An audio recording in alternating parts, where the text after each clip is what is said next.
And we're like, the world is going to address climate change. And your biggest issue is, your biggest issue is, how are we going to pay for it? And like, this is the war. This is our World War II. I think that there's a lot of people more concerned about being precisely, factually, and semantically correct than about being morally right. But being factually correct is important. It's absolutely important. And if we work our butts off to make sure that we take back all three chambers of Congress, all three chambers of government, the presidency, the Senate, and the House in 2020, we can't start working in 2020. You're listening to the Howie Carr Show. The word that's helping Elizabeth Warren get through her so-so campaign? So. Will you raise taxes on the middle class to pay for it, yes or no? So the way I see this, so understand, taxing income is not going to get you where you need to be the way taxing wealth does. So no, and I'm not here to criticize other Democrats. So my proposal is that student loan debt would be canceled up to $50,000. So, Elizabeth, can you put this issue to bed and tell us whether or not you are, in fact, a member of a minority group? So, middle-class families. Why did you list yourself as an American Indian on this Texas bar application? So, I grew up out in Oklahoma. So look. Why did you check those boxes? I'm here with Dr. Bruce Houghton from Perfect Smiles in Nashua, New Hampshire. You get a lot of patients, I'm sure, who are apprehensive about veneers. What are some of the questions and fears you get when you're dealing with new patients? Some people think it could look too fake, but true cosmetic dentistry is incredibly detail-oriented. So we put a lot of time and effort into individualizing how the smile looks, and we really make them look natural, but very, very pleasant. You know, people are concerned. They wonder, I got my teeth. Do I really want to put caps on? Exactly. Yeah, they think they'll have that Hollywood look or fake look, but the technology that we have available and the artistry that we can create now really makes things so natural that most people, in fact, most dentists are just surprised that we can create what we can create nowadays. Everyone is different. Everyone has different facial dimensions, different bone structure, and we do everything we can to individualize treatment because there is no one perfect smile. It is your perfect smile. Dr. Houghton, where can people find you? So you can find us at perfectsmiles.com or call 844-A-PERFECT-SMILE, 844-A-PERFECT-SMILE. Bernie Sanders is officially in the race.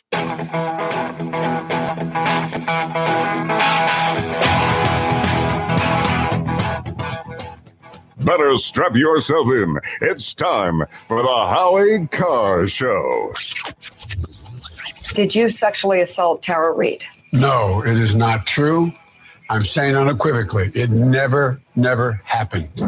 Do you view this as a closed issue, or what is your response? Well, it is for me. I believe him when he says it didn't happen. Joe Biden is Joe. We're here to stand in support of Dr. Christine Blasey Ford and to applaud her courage as she prepares to tell her story. They're so afraid of the truth, and they're so afraid of women. Live from the Matthews Brothers Studios. Do you believe that's the reality we're facing, that lives will be lost to reopen the country? It's possible there will be some. The president, you heard there acknowledging the potential cost in lives as he tries to reopen the country. This is a pretty striking admission. To the people that have lost someone, there is nobody. I don't sleep at nights thinking about it. There's nobody that's taken it harder than me. Who's your captain?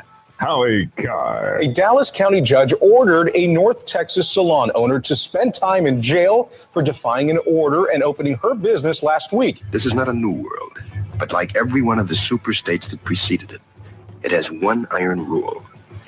Logic is an enemy and truth is a menace. Unchained and unstoppable. If you would like to take this opportunity to acknowledge that your actions were selfish, this court will consider the payment of a fine in lieu of the incarceration. If you think the law is more important than kids getting fed, then please go ahead with your decision, but I am not going to shut the salon. You have nothing but spindly limbs and a dream, and the state has no use for your kind. You are obsolete. Rump swabs, hacks, and moonbats beware. It's Howie Carr.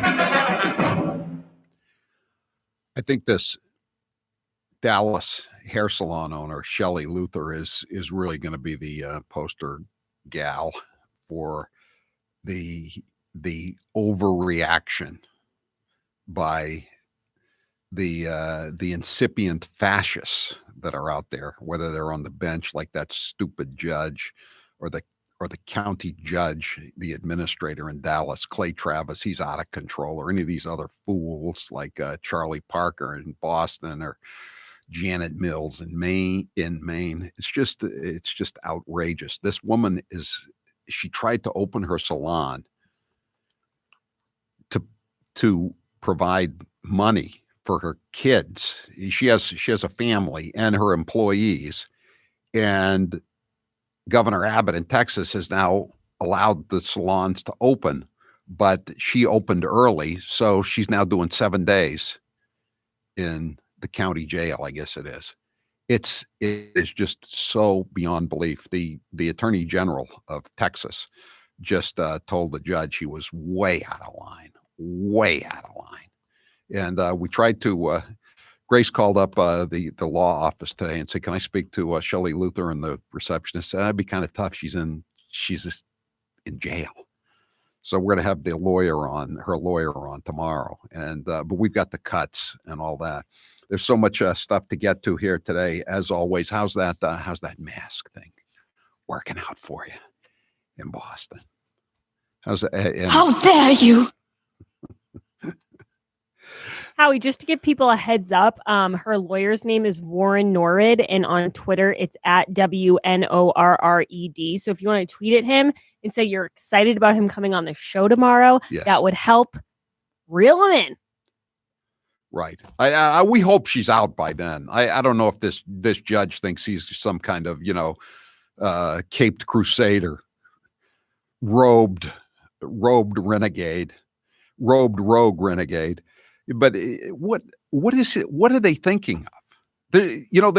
There are practically no fatalities. I think it's like 3/10,000ths of 1% of the population of Texas has died in this panic. I don't even know. I don't even know how it's 0.003%. I think that's it's 3,000ths or 3/10,000ths of 1%, or I don't even know. It's so infinitesimal. I don't even know how to express it. But in other words, nobody's dying, but she's got to go to jail because the crackpot county judge, who's again, he's not really a judge. He's the administrator, the executive, some counties call it, has decreed that everybody must lock down, just like the county judge in Houston, Harris County, has a 29-year-old born in Colombia, but a U.S. citizen for all of 7 years. She's declared that it's a criminal offense not to wear a mask. The Houston police aren't enforcing it, of course, but she wants snitch lines set up too. This is ridiculous. There's a lot to get to. I mentioned last night Neil Ferguson. He's this guy. I don't think people understand that what a Mr. Big or Dr. Big this guy is in the whole lockdown. He's an epidemiologist in London, and they call him Dr. Lockdown in London. He's the one who promoted this hysteria that there were going to be 2.2 million people dead in the U.S. And Boris Johnson listened to him, the prime minister, and he locked down the whole country. And right after the country was locked down because it was so dangerous to go out, he had his married girlfriend come over, this guy, Dr. Lockdown, twice, while he was whispering in the prime minister's ears that he had to lock down the country because everyone was going to die by being exposed. And he's playing doctor with the shades drawn with this fat German Hausfrau that he picked up because she has an open marriage. It's laughable, but it just sums it up. He knows it's a scam. If he thought it was dangerous, he wouldn't be doing that. Just like Chris Cuomo, just like George Stephanopoulos. Oh, it's so terrible. You heard David Muir. just to promote it. President Trump doesn't care. Well, George Stephanopoulos doesn't care either, does he?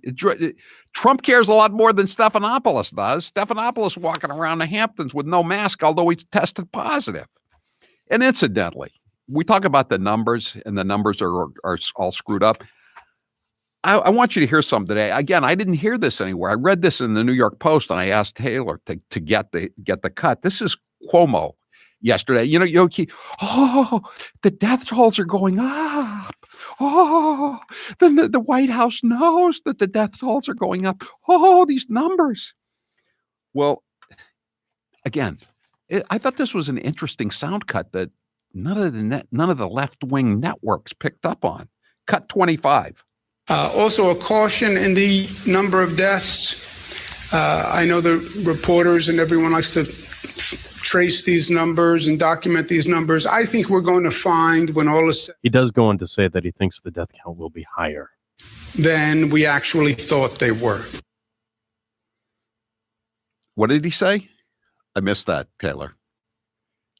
Document these numbers. I think we're going to find, when all is said and done, that the numbers are much different than we actually thought they were. Okay, much different. I just got a text from a pediatrician down in Virginia. He or she is originally from Jamaica Plain, and he said, "Is someone going to call out Cuomo on all these nursing home deaths?"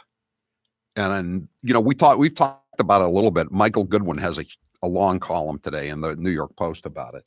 The nursing home disaster is on you, Governor Cuomo. It's in New York, the number of dead in the nursing homes is now up to 4,813. And he said originally, when he was asked about were nursing homes being forced to readmit patients who would tested positive and actually come down with the virus after they were recovered. That's a good question. I don't know, he answered, turning to an aide. Then he was asked about the 1,700 more deaths being added at nursing homes. I don't know the details, he said. Oh, really? I thought each human life was priceless. That's what he said. And as Goodwin says, it beggars belief the governor didn't know anything about the office's fatal policy 2 weeks ago, or the new death totals now. So what they said is his administration put out a directive to nursing homes and said, you cannot refuse to accept anybody who has been released from a hospital who's been recovering from COVID-19. And so at least some of the nursing homes said, wait a second, you got all these empty beds at the Javits Center. You got all these empty beds on the hospital ship, on the Hudson, on the west side. No, they have to come back into the nursing home. And then they came back in. And so he said yesterday that that everything that they've changed it. The nursing home has to make the decision, he said. If they don't think they can take care of someone, all they have to do is say no. But that's not, he lied. He lied. But Howie, who cares about the all that drama when really everyone wants to know who's mama's favorite? Is it Fredo or is it Andrew Cuomo? Isn't that what's gripping the nation? Is this stupid Smothers Brothers routine they're still doing right now? It's really pitiful. And again, the fact is that the mainstream media won't mention the fact that the guy who was one of the primary authors of this panic obviously didn't believe anything he was saying, because he was violating every single edict that he was laying down for everybody else. And they're not reporting that the guy who's being touted as the face of doing a marvelous job actually has even more blood on his hands than Charlie Baker in Massachusetts by a factor of 50. Charlie Baker, his mismanagement has only killed what, 70 in Holyoke, and maybe 30 others dead in the Chelsea Soldiers Home. I'm not even sure how responsible he is for those deaths. Cuomo, there's 4,300 dead in the nursing homes in New York, and his policies have a direct hand in probably most of them. And only the New York Post reports this. Why is that? Why doesn't the New York Times do some deeply reported stories on Andrew Cuomo's misfeasance, malfeasance, and nonfeasance? 844-500-4242, 844-500-4242. We've asked Governor Chris Sununu to come on today. I was on with Jack Heath up in Manchester this morning, and he asked me how Chris Sununu was doing. I thought I gave a measured response. I said, I know he's surrounded by nuts like Janet Mills and Charlie Parker, but still, he comes from a family that owns a ski resort. You'd think you'd understand the effect this is having on business, especially when there's fewer than 100 people dead in New Hampshire. So I guess basically, and I said I would have expected a little more. So basically, I was accusing him of having no balls, I guess. I didn't say that, but that's what I meant.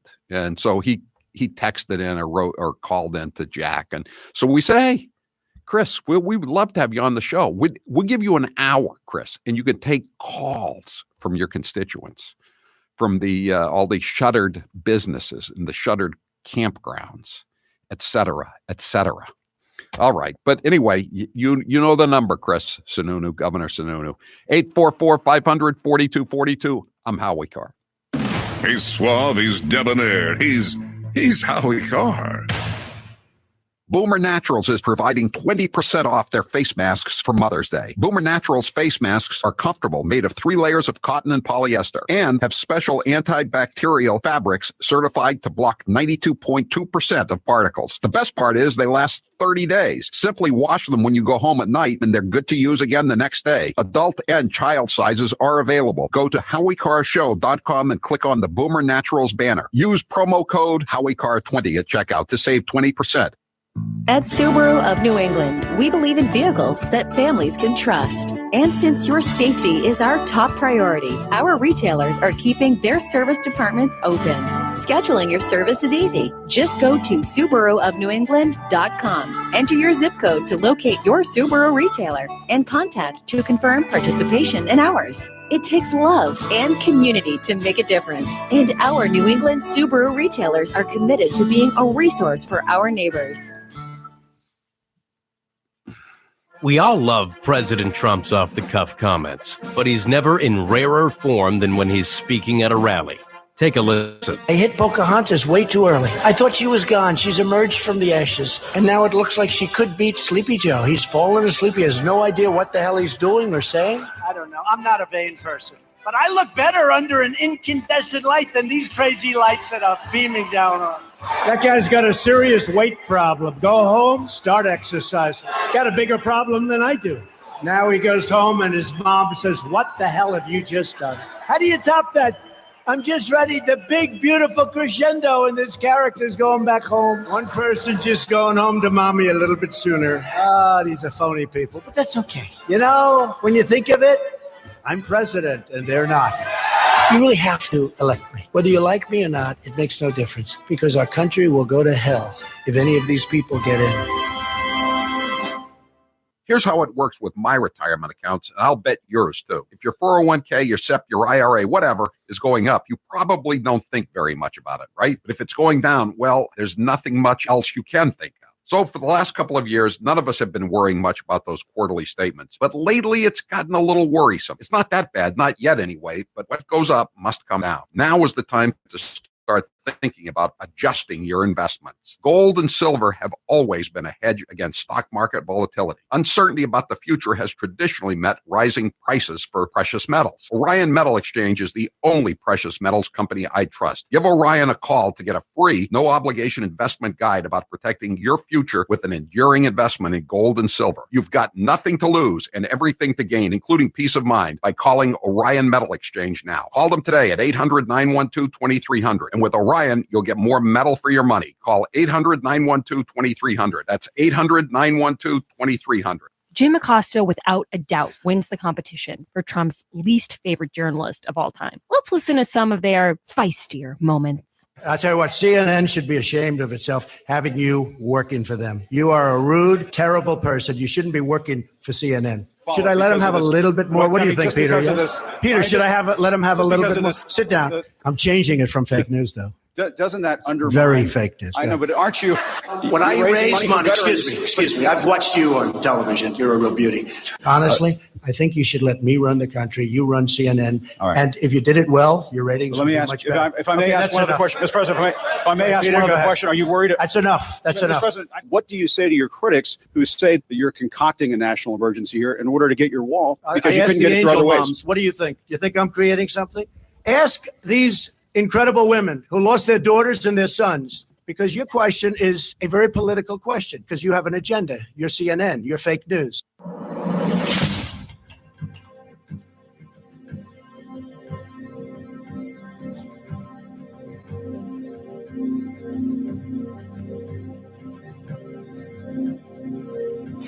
This is Deb in Danielson, Connecticut. This is Greg in Boston, Mass. This is Elizabeth in Wakefield, Massachusetts, and this is the Howie Carr Show. President, what kind of message does it send if you're surrounded by nurses who are not doing social distancing, who are not wearing masks? What kind of a message? Well, I can't help that. I mean, look, I'm trying to be nice. I'm signing a bill, and you criticize us. Look, here's the story. There's nothing I can do to satisfy the media, the Democrats, or the fake news, and I understand that. It's all the same. You know, you repeated yourself, Mr. President. Fake news, media, Democrats. It's all the same thing. 844-500-4242. That's amazing in the intro. I don't want to play it all again, but you know, he says I can't sleep at night thinking about the people who are dying, and they portray it that he doesn't care about people dying. I mean, how can I know they're Very fake news. I know what they are. Incidentally, another thing. There's so much to get to. CBS. You know, they were running fake videos, Italian videos from hospitals in Italy, trying to show that the New York City hospitals were overwhelmed. And they did it twice. They got busted, and then they just ran it again, saying it was from the New York City hospital. It was from an Italian hospital. So last Friday, they were in Pittsburgh, and they were trying to do something on COVID-19 tests. And of course, the narrative was that there wasn't enough tests out there for people to take, and that once the tests were out there, all the clinics and hospitals and pharmacies would be overwhelmed with people wanting to get tested because they're so petrified. So as we told you last week, Rite Aid or Walgreens, one of the pharmacies, said, you know, we got all these testing sites set up around the country, and business is just not really there. I mean, a few people are straggling in, but there's no lines. So they send out a CBS News crew to Pittsburgh, and they say, we need to get the cars backed up coming through the drive-through testing. And so they looked around and they said, there aren't any cars here. What are we going to do? So the CBS crew ordered the people in the clinic to come out and get in their cars and go through the test drive to make it seem like there was a big line of people. And Project Veritas busted them on it. And CBS at first the clinic said, we didn't do that. And they said, we'll check into it and get back to you. Of course, they never called back when they found out it had happened. And CBS said, this is the first we've heard of it. I spoke to, and then they called back and they said, we talked to our crew, and there was only one car that was put in that we ordered to go in there with a hospital staffer or clinic staffer in it. But just as a matter of precaution, we're scrapping the whole episode online. Oh, you didn't commit anything. You didn't commit any journalistic sins, but you're going to kill the whole segment. Oh, I get it. I get it. So, but I want to just play. This is Shelley Luther. We'll take. Question. Oh, they've got to do the poll question first. Whether you're working from home or working on your fitness, you want to hear your music, not your roommates or family's music. And I'm holding these wireless earbuds in my hand from Raycon. Raycon wireless earbuds are the way to go. Now the mailroom manager has some. Get 15% off your Raycon order at buyraycon.com/Howie. That's buyraycon.com/Howie. So, Taylor, what's the poll question? What are the results thus far? Do you feel the coronavirus pandemic will negatively impact Trump's re-election chances? I'm gonna say no, because I think people are coming out of their panic and hysteria, despite the best efforts of Charlie Parker and Cuomo and Whitmer and the rest to keep them terrified. I'm gonna say no. 66% say no. Okay, I hope we're right. I want you to hear Shelley Luther here. This is the Dallas hair salon woman. We'll have time when we come back. We'll take a lot of your calls and we'll play the Shelley Luther cut. We got a lot planned for the day, including a return of the Wizard of Oz with a new wizard, a wizardess. I'm Howie Carr. It's nearly summer, and we here at Matthews Brothers are wondering where the heck spring went. We're as happy as clams to see things getting back to normal, but the past couple months haven't exactly been Hey, Howie? Yes. We should...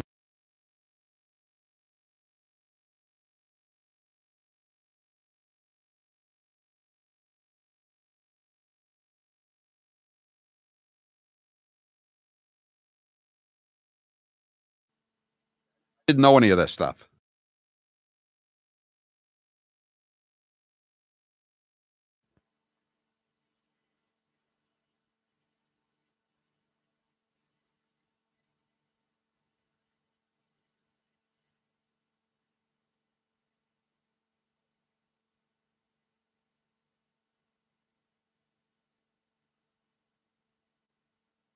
Do you want his official title? Yeah, what is it?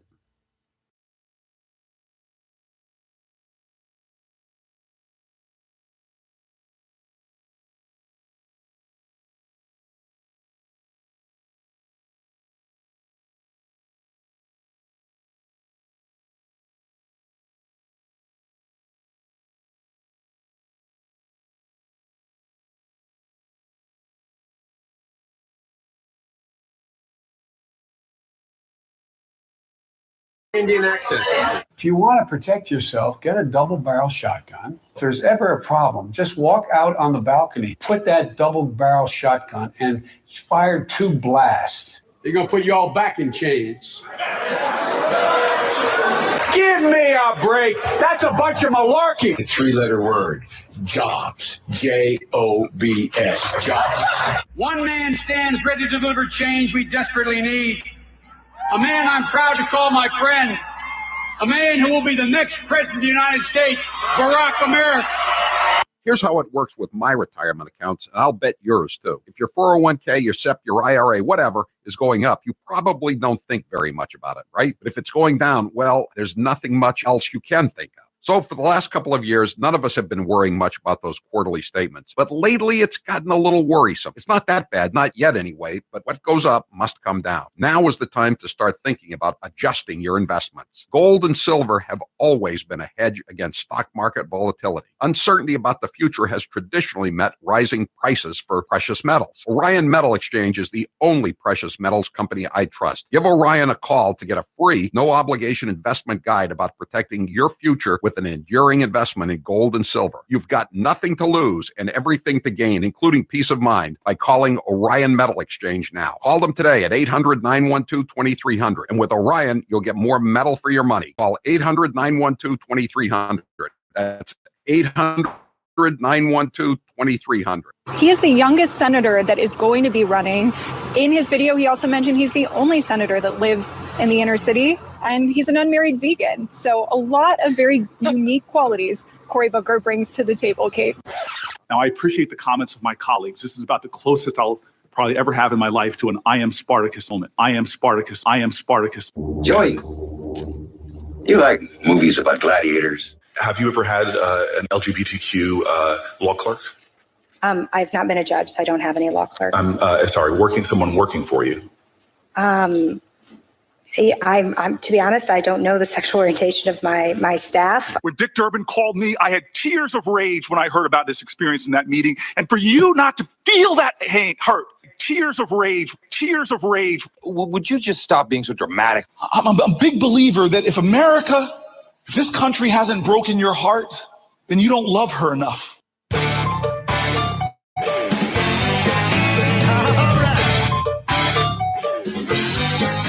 Thank you, New England, for supporting Music Drives Us. Since 2006, we have used the power of music to benefit communities throughout the 6 states of New England. During this time, we've proudly supported more than 200 schools and donated upwards of 1,000 instruments. And this year, we're getting ready to donate all over again. Our work is made possible through your continued support of our musical mission. Whether you donated, volunteered at our events, attended our concerts, or engaged with us on social media, thank you. We hope you'll stay tuned with what we have in store for this year because it'll be our best year yet. Visit us at musicdrivesus.org. That's musicdrivesus.org. Or follow us at Music Drives Us on social. Together, we can keep music in our schools.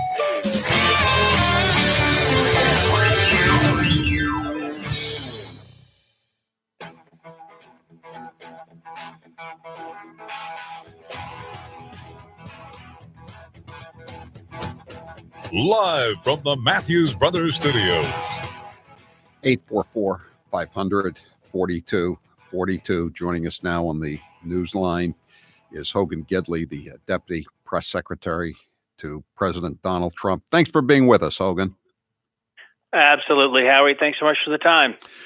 Listen, let me ask you something. I know that under the Constitution, federalism, et cetera, the president's powers are somewhat limited in the states.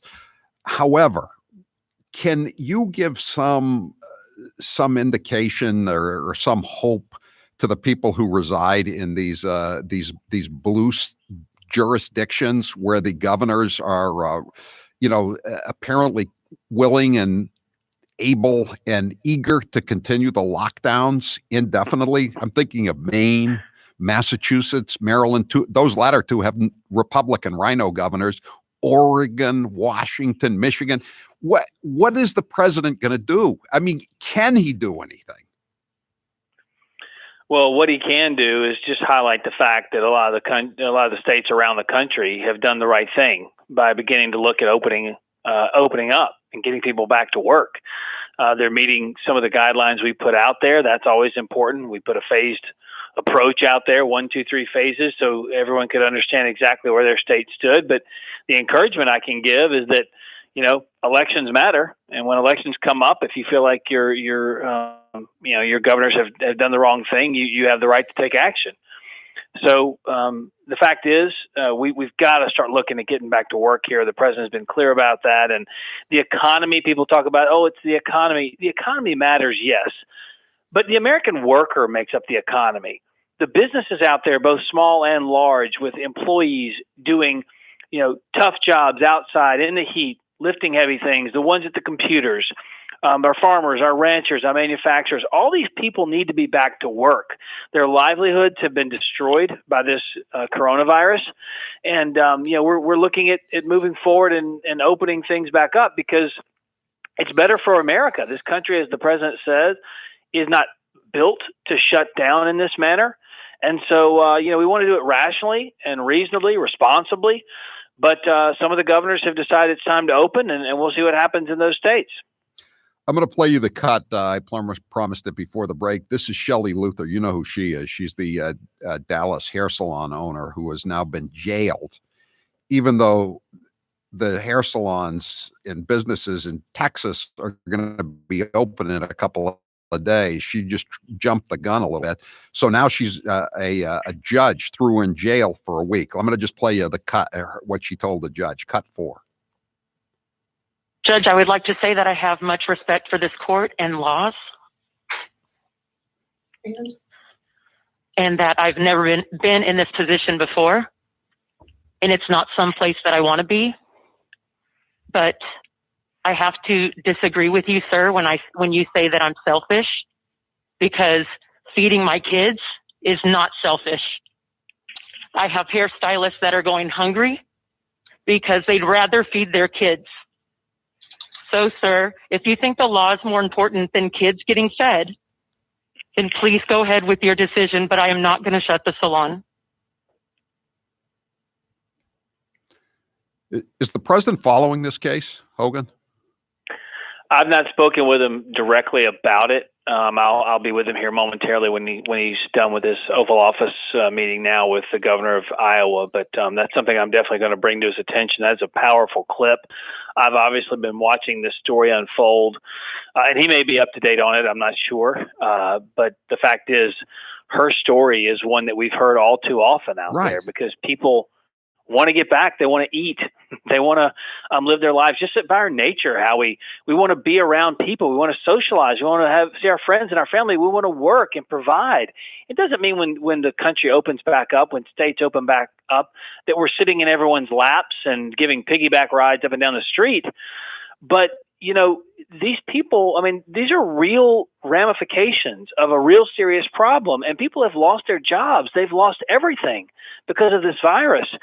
And if you're going to look at opening things back up, you've got to do it with eyes wide open of what the virus is, what it's capable of doing, which we are, but also the cost of not opening up is grave and great as well.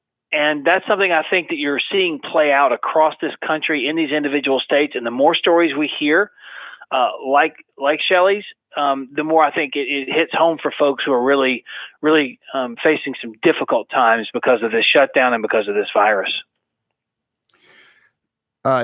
Jim Jordan, among others, have sent letters asking what's going on with the Federal Bureau of Investigation, and specifically Christopher Wray, the director. Apparently, they've been slow walking the production of documents to the defense attorney for Michael Flynn, and they were ordered to produce these documents more than 2 years ago, and they're still turning them over to the U.S. attorney from Missouri, who's going through them. They're turning over documents they were ordered to turn over more than 2 years ago. What is going on with Christopher Wray? I mean, is the president going to? We hear these stories, you know, sources say the president is concerned about this, and you know, he's not happy with Christopher Wray.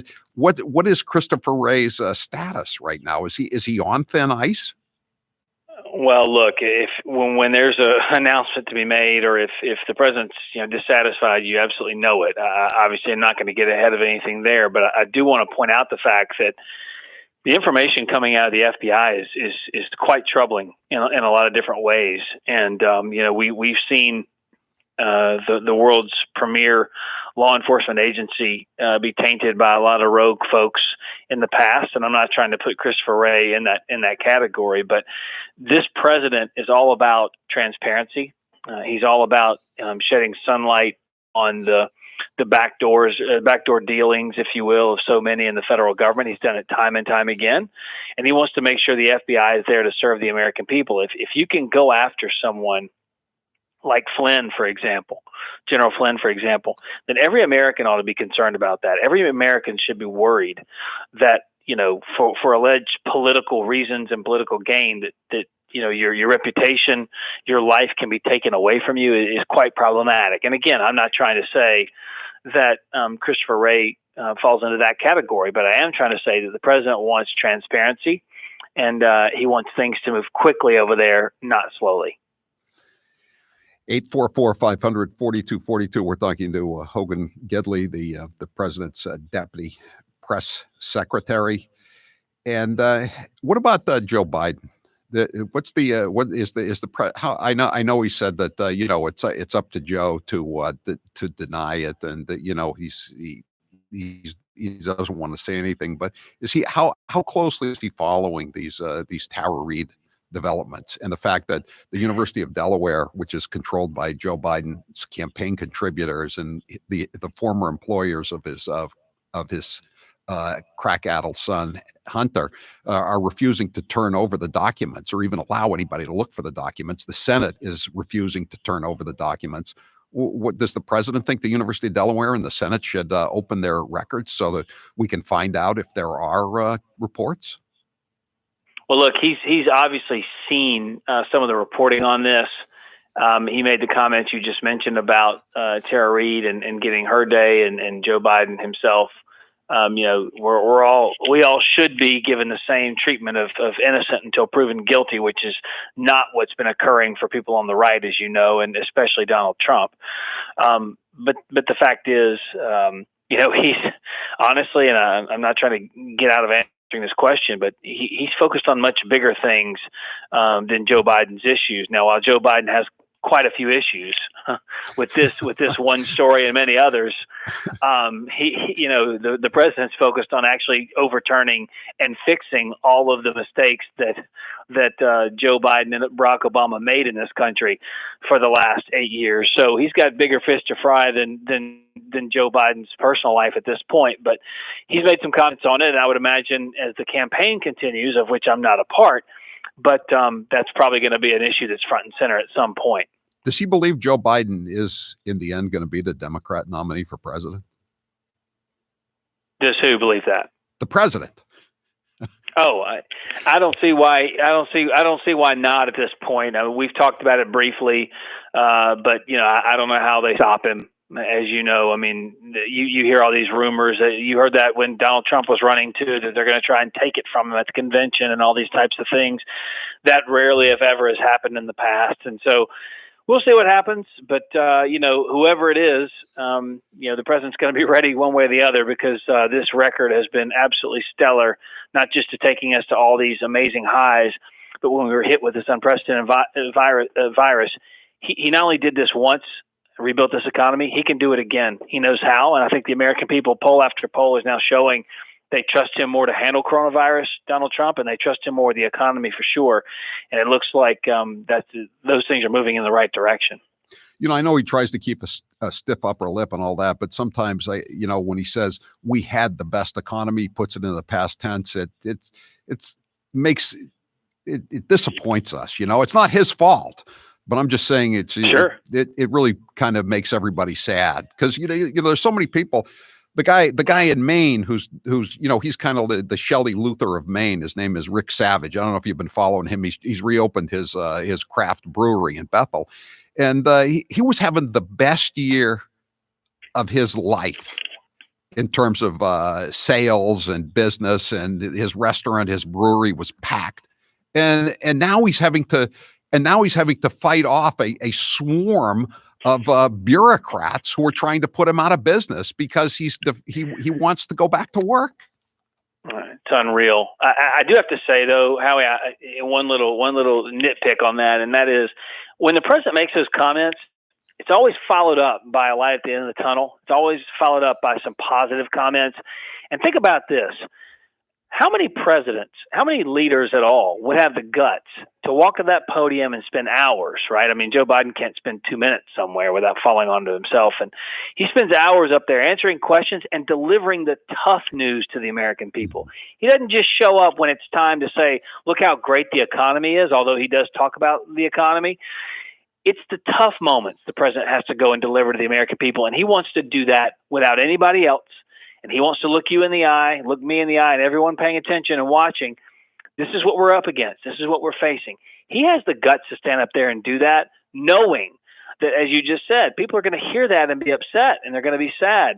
But he wants to be truthful. He wants to be honest. He wants to be transparent and say, look, here's the problem we're facing. This is going to happen. We're going to see some spikes. We're going to see some cases.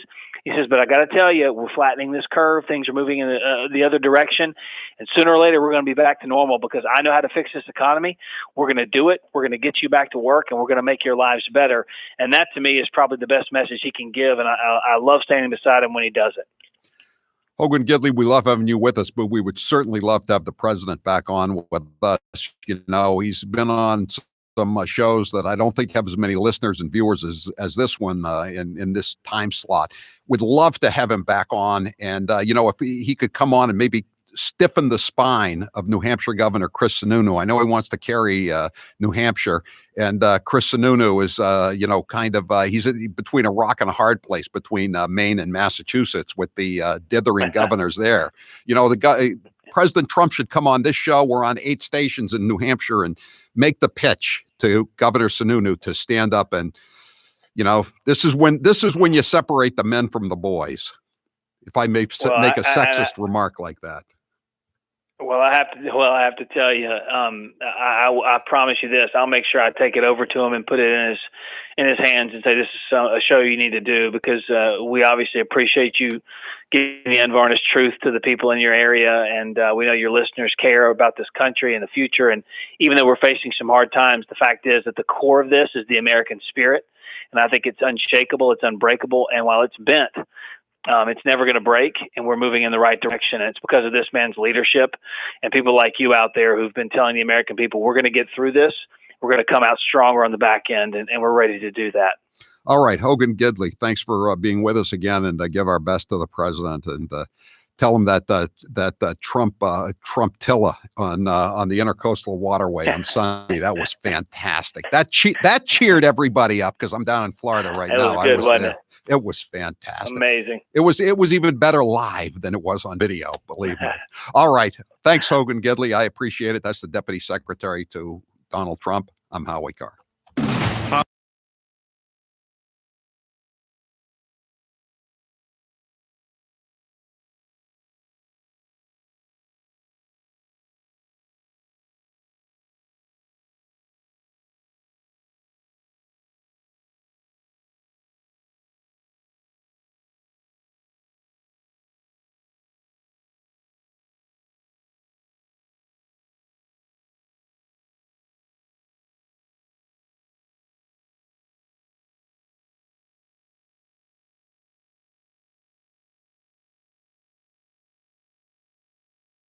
About the online classes, go to capegunworks.com. That's capegunworks.com. And keep Cape Gunworks in mind for all of your future gun and ammo needs. Cape Gunworks in Hyannis. Taylor, our new Buy American, Support America t-shirts are going like hotcakes. That's why we're running a new deal at HowieCarrShow.com. Click store. If you buy the new navy blue Buy American, Support America t-shirt, you get a free book. Did you say free book? Yeah. Did Howie approve this? No, but the mailroom manager did. She said it's a Mother's Day special, our way of thanking all the moms out there. And anyone who orders more than $49 worth of product gets free shipping. Go to HowieCarrShow.com and click store to get your Buy American, Support America t-shirt and a free book. And now, 1 minute of Nancy Pelosi. It is a bill that is much needed for our farmers and ranchers. I think there are only 47 votes against it in the House of Representatives. The American people should know the source of it. Again, we are engaged in the year-end continuing resolution, Homeland Security.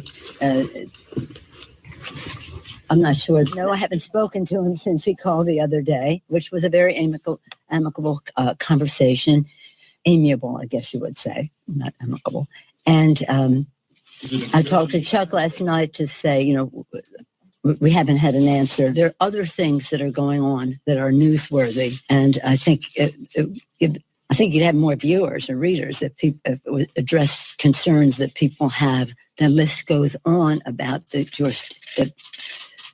I'm here with Dr. Bruce Houghton from Perfect Smiles in Nashua, New Hampshire. Dr. Houghton, tell us about the state-of-the-art procedures that can help many people look 10 to 15 years younger. As we age, we do lose these proper proportions to our faces. And so if you're deficient in your chin or mid-face, we can create the proper proportions and make you look great. Sometimes we use orthodontics to change the look of the face. Sometimes we just use the teeth themselves, and it creates the right support for a beautiful face. They're all non-surgical procedures. There's some pretty complex cases that you deal with. Give me an example of a tough case. Well, some cases, people just are missing a lot of teeth. I get a lot of people that come in and think that I cannot solve their problems because they're too great, but I really can. We've been doing this for over 35 years, and there isn't much that we haven't seen. So even if you're missing a few teeth, or your teeth are discolored, or you're very embarrassed, there's no reason not to come in for a consultation, right? Absolutely. New techniques, new technology, things are available to us that we never had before, and we can handle just about everything. Where can people find you? So you can find us at perfectsmiles.com or call 844-A-PERFECT-SMILE.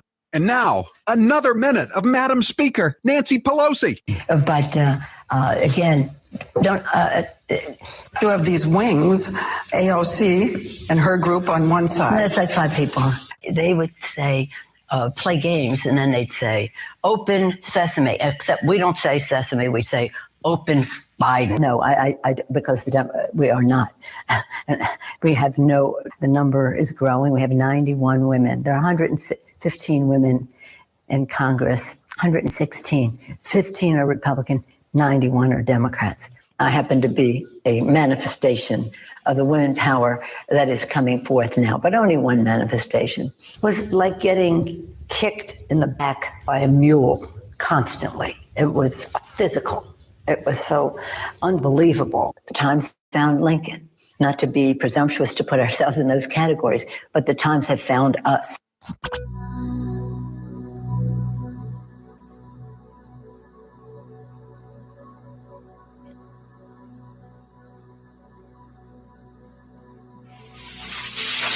This is Paul in North Andover, Mass. This is Luana in Lexington, Massachusetts. This is Lauren in Augusta, Maine, and this is the Howie Carr Show. 978 says, my grandmother, who's been dead for a year, just got a $2,400 stimulus check in the mail today. Yeah, we can handle this mail-in voting. Yeah.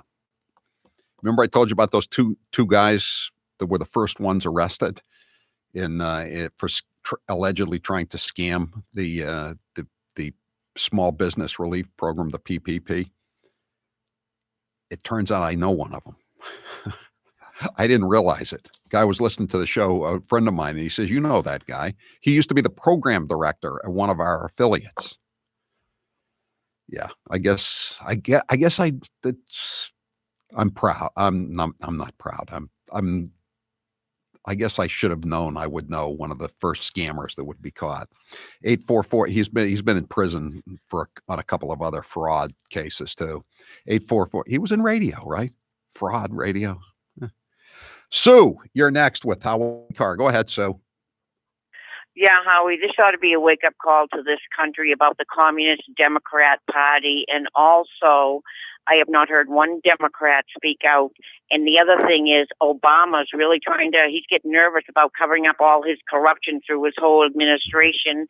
And fourthly, the New York Times, back in the Stalin and Hitler days, this is what the media is today. That's exactly what they're doing. It's what the New York Times did way back when. I remember because I'm old enough. So, right. What about this thing what about this study from Johns Hopkins that they said, oh, this is the White House is worried that there's going to be a spike. And it was a first draft. The guy who drew it up said, I was just throwing out some numbers. This wasn't any kind of study. And they said it was a White House study. Even people who used to work for the New York Times are saying, how dare the New York Times say this is a White House study? No one at the White House had even seen this study. It's just nonsense. Anything, any kind of draft, if it makes Trump look bad, they just throw it right out there. They don't care. It's like CBS, creating fake video for a line at a COVID-19 testing site, which didn't exist. Is anybody going to pay the price? Is the Globe reporter going to be disciplined who said he wanted to kill everybody at the State House rally to end the lockdown? No. Is Target going to fire the guy who said that he hoped they were all those more than 1,000 people were taken out with sniper rifles? Is he going to be fired? No. Adam, you're next with Howie Carr. Go ahead, Adam. G'day, Howie. I've been listening to your show since I migrated here legally 5 years ago, and I love the show, but it's quite ironic. I was calling to actually have a go at you. But it sounds like you're finally going to have a go at our Führer, Chris Sununu. I thought I was very measured in my comments about him today, but I guess he didn't take it that way. Come on, Chris. Come on. I'm Howie Carr. Talking about a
where farmers are really hurting, whereas these meatpacking plants are making a lot of money. Is there something that the federal government can do? Farmers are asked the Justice Department to look into it, okay? I've asked them to take a very serious look into it because it shouldn't be happening that way. And we want to protect our farmers. But they're looking into that very strongly. What exactly, sir? I said I've asked the Justice Department to look into it. To look into this. Or whatever. The Why is disparities. there this disparity? What's going on? Are they dealing with each other? What's going on? Okay? Because it shouldn't be that way. Supply and demand should not allow that to happen by normal supply and demand. Okay? Thank you, John. Any other questions? Are enough steps being taken to protect these workers? Say again? Or are enough steps being taken to protect the health and safety of these workers? The advocates for these workers say they're not being protected. I mean, what was it, 60% infected at the Perry plant, right? I mean, that's extraordinary. What we looked at in each of these plants is when we have an outbreak, the CDC deploys a team on the ground. We also worked with the governor and other governors around the country to deploy personal protective equipment to allow the workforce to safely return once testing is done. In most of these meat processing plants, we end up testing everyone in the facility, and the people that are healthy are able to return with new countermeasures and new protection, new face masks or gloves, as the case may be.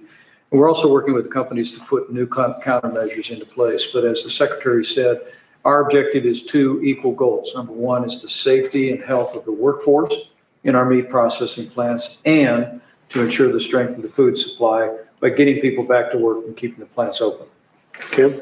Yeah, no, I would completely agree with that. As I said, I was on a call with most of them yesterday. Thank you for the conference call that you did, I think, this week, last week, with our producers and governors across the country, specifically addressing this processing issue. So I appreciate that very much, Mr. Vice President. Just to ask if they were having any trouble getting the PPE, no, they were fine. We are seeing the supply chain open up. Appreciate what the administration has done to make sure that they have the adequate PPE to protect their employees. You know, this is their teammates. This is an essential workforce. They know how important it is to take care of their workforce. And a big part of it was providing them the confidence to go back into the facility knowing that they'd either tested positive and they'd recovered, or they were on a shift with other employees that had tested negative. And we'll continue to work with them. We've made it very clear if they want to do additional testing, we'll be happy to do that. But they are testing them before they enter the plant. They're doing a temperature scan. They're doing an assessment. They have to have the mask on when they enter the facility. Many times they have the mask and the face shield. They're doing social distancing. They're relaxing their attendance policy, and they feel better. Yeah. So, you know, it's a partnership. We're all working together to make sure that we're providing them the confidence of a safe environment, but at the same time, we're making sure that the food supply chain is moving and that the country is being fed, and we're Will continuing. they be moving the plexiglass partitions? So they are. It's a fairly close working arrangement, and so they are trying to separate, I think, with some additional space between the workforce. So I know it's some of the things that they're looking at, but they do where they can. They put some of the shields, petitions in place. Yeah. Mr. President, follow up on the task force. What will Dr. Fauci's role be in the task force going forward? Okay. He's been doing a very good job. We're very happy with Dr. Fauci. Better strap yourself in. It's time for the Howie Carr Show. Did you sexually assault Tara Reid? No, it is not true. I'm saying unequivocally, it never happened. Do you view this as a closed issue, or what is your response? Well, it is for me. I believe him when he says it didn't happen. Joe Biden is Joe. We're here to stand in support of Dr. Christine Blasey Ford and to applaud her courage as she prepares to tell her story. They're so afraid of the truth, and they're so afraid of women. Live from the Matthews Brothers Studios. Do you believe that's the reality we're facing, that lives will be lost to reopen the country? It's possible there will be some. The president, you heard there acknowledging the potential cost in lives as he tries to reopen the country. This is a pretty striking admission. To the people that have lost someone, there is nobody. I don't sleep at nights thinking about it. There's nobody that's taken it harder than me. Who's your captain?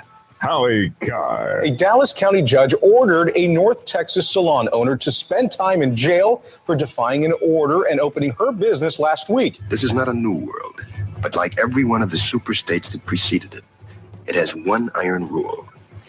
Logic is an enemy and truth is a menace. Unchained and unstoppable. If you would like to take this opportunity to acknowledge that your actions were selfish, this court will consider the payment of a fine in lieu of the incarceration. If you think the law is more important than kids getting fed, then please go ahead with your decision, but I am not going to shut the salon. You have nothing but spindly limbs and a dream, and the state has no use for your kind.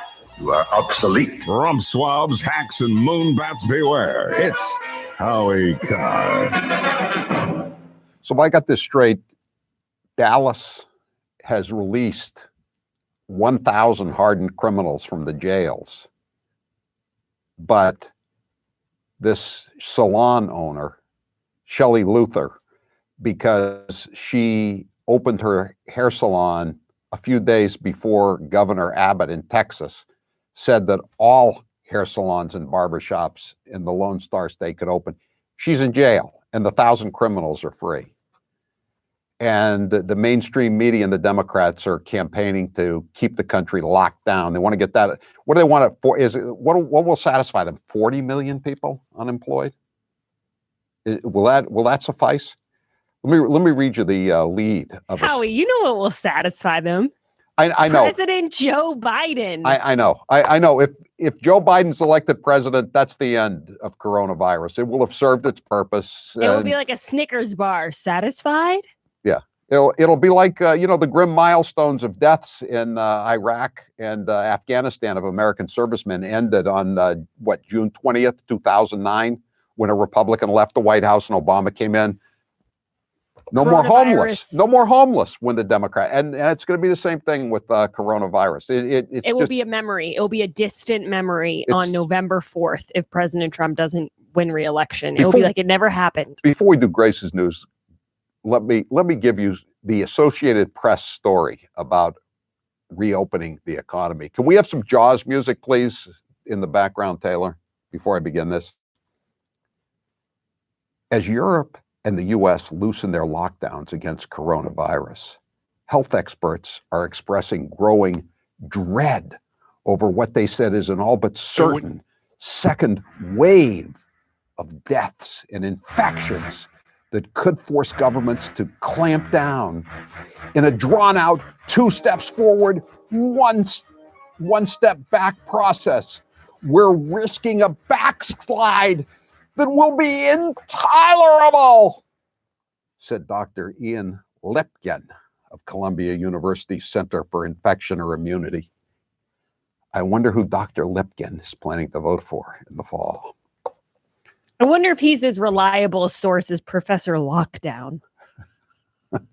All these experts.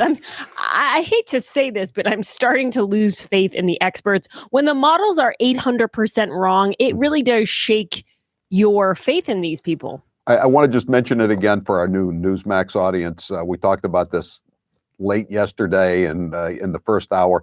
Dr. Lockdown, the guy named Neil Ferguson, he's an epidemiologist in London.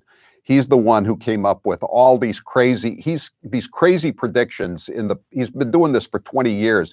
He predicts 2 million, 5 million are going to be dead in an epidemic. 250,000 people could die in Britain from coronavirus without drastic but action. He's been in swine flu, all these things, bird flu.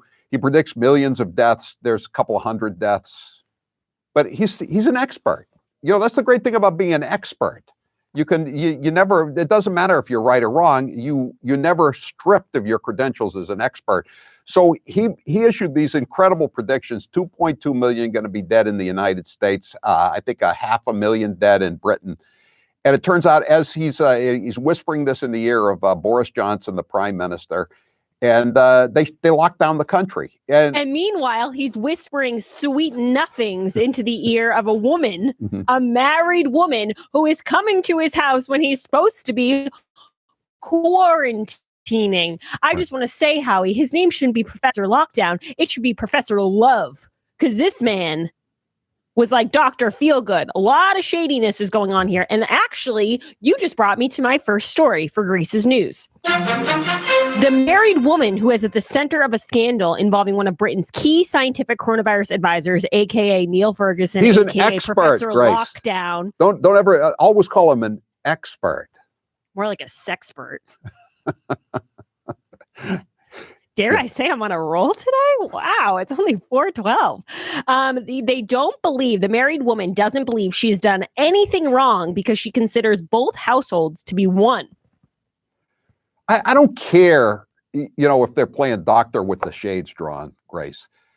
The point of this whole scandal is he obviously doesn't think there's any problem. If he really thought his life was at stake by going outside or having this trollop come visit him, he wouldn't be doing it, would he? Great word, by the way. Trollop. I can't give you enough credit for that one. Thank I wish you. I had used it before you. Thank you. Yeah, but this woman, I guess she went on some sort of podcast and she basically said that she doesn't think there's anything wrong with it. I don't know if she said this in the podcast or what, but she declined to speak to the Telegraph and she said it. Her relationship with her husband is said to be an open marriage, and she reportedly does not believe her actions broke the lockdown because she considers the households to be one. That is so creepy. As if open marriage in general isn't creepy, but now you're telling me that both houses you consider to be one. Hate to break it to you, sister, but they're not. They're two very different houses. Again, how many jobs have been lost in large part because of this sex-crazed cretin but Howie, who makes one bad prediction after another. And all these jobs have been lost. Shelley Luther is in jail. Rick Savage up in Maine is looking at the destruction of his brewery. And this guy, he doesn't believe anything. He obviously doesn't believe a single thing that he's saying. But Howie, he doesn't have to worry about the lockdown. You know why? Because I'm sure Neil Ferguson, the expert, is classified as essential. Another thing, Grace, I'll bet he's tenured. And I bet his mistress, his trollop, is essential as well. Yeah. Yes. Boom, boom, ain't it great to be crazy? These stories, the hypocrisy. Speaking of hypocrisy, I wanted to talk about this story I saw in the Boston Globe. It popped up on my Twitter. Joe Biden includes marijuana decriminalization in new, quote, plan for Black America, end quote. I wish we had a sound for pandering. I don't know what it would be, but we would need it right now. Former Vice President Joe Biden released a new plan on racial justice this week, utilizing it to also tout his modest marijuana reform proposals. But there's a problem, Howard. Do you cringe when you hear the word justice, Grace? I cringe whenever Joe Biden and criminal justice reform are in the same sentence, because if you even know a sliver of his past records, it just doesn't make sense. And the fact that it takes the Boston Globe like 10 paragraphs to get to the fact that when he was a senator, he didn't do much to help people who were thrown in jail for small drug offenses, takes them a long time. Takes them about as long as it would take them in an article about someone who misbehaved to classify them as a Democrat instead of a Republican. That's the vibe I'm getting. So now my faith is shaken both in the experts and the Boston Globe. This day has been super topsy-turvy. Howie, did you hear about this new idea from restaurants? It's kind of cool. I saw it on Twitter. I wanted to get your take and Taylor's take. It came out of a Dutch restaurant. They have these new greenhouse things they're putting outside. And so it kind of seats you. Let's say you and the mailroom manager went out to dinner, okay? And there was the two of you. It puts you both in your own little greenhouse. And I don't know if you get your food. I want some fresh like air. Why do I want to be in a greenhouse? I don't know if you wanted to sit outside without getting fresh air. I want fresh air. World. Have you, Grace? I don't know. You're in Massachusetts. Maybe you haven't seen it yet. But down here in Florida, the weather's been very warm. So there are actually people driving around all around Florida in convertibles, and they're wearing masks. Yeah.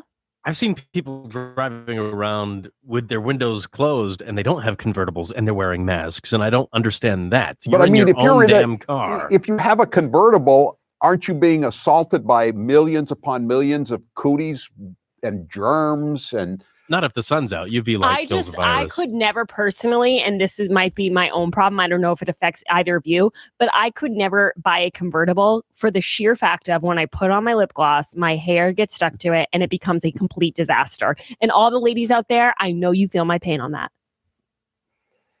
As far as the restaurant thing goes, I don't think I'm going to go out to eat until all restrictions are lifted. I don't want to be wearing a mask inside a restaurant just to remove it to eat. I don't want to have to sit away 20 feet away from anybody else. I want a restaurant. I don't want You don't want to isolation. have the plexiglass so you feel like you're in a prison? No. Getting your daily visit? No. That's the other thing, Howie. It is going to I start want to to go feel out. like prison. I'm gonna try to go out as soon as I can. I don't want them Febrezing my food before they put it on. That's instead of a Parmesan grater or a pepper mill, would you like some Lysol on that, sir? Like a dollop of Lysol. I'll take my chances.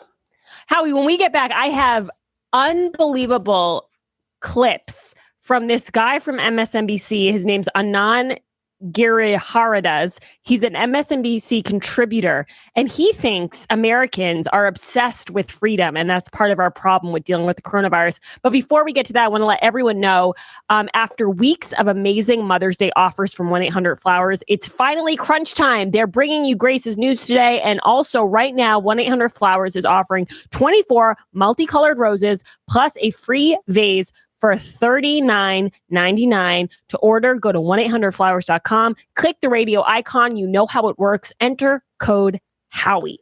Are you going to tell us about the alligator in South Carolina, Grace? No, alligator stories are reserved for Police Blotter Facts Friday. I cannot be using up my good PBFs at a time like this, Howie. I don't know I don't know if this alligator story can hold for 2 more days, but we'll see. You mean you can't hold it? You mean you're gonna let it out? That alligator is burning a hole in my pocket. I'm Howie Carr. He didn't come here to be made sport of. Howie Carr.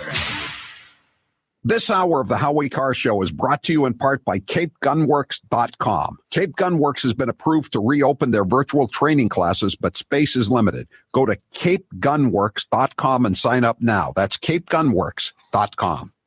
DiStefano Hair Restoration wants to thank everyone who entered their contest to win a free hair restoration. Congratulations to Brandon in Maine, who was the lucky winner. DiStefano Hair Restoration wants all of you to be winners and is now offering hair restorations for as little as $6,000. To receive this price, you must schedule by May 8th. That's a $4,000 savings. You may have more time on your hands now, so take advantage of it and get the hair you've been wanting. I know Dr. Highness did such a great job for me, and he will for you too. People always stop me and say, my hair looks so natural.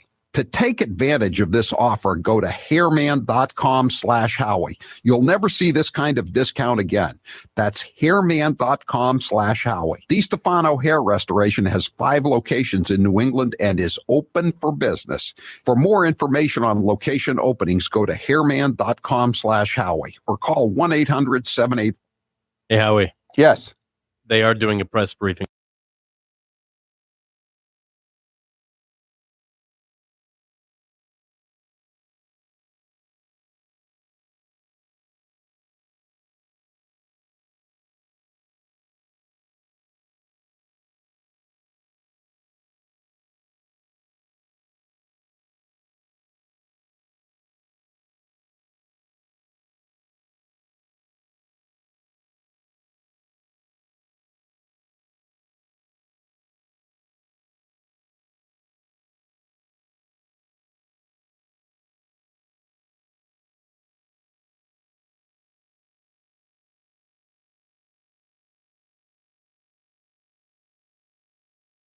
She's a hell of a doctor. Whoopi, you said that Roman Polanski, it wasn't rape. I know it wasn't rape.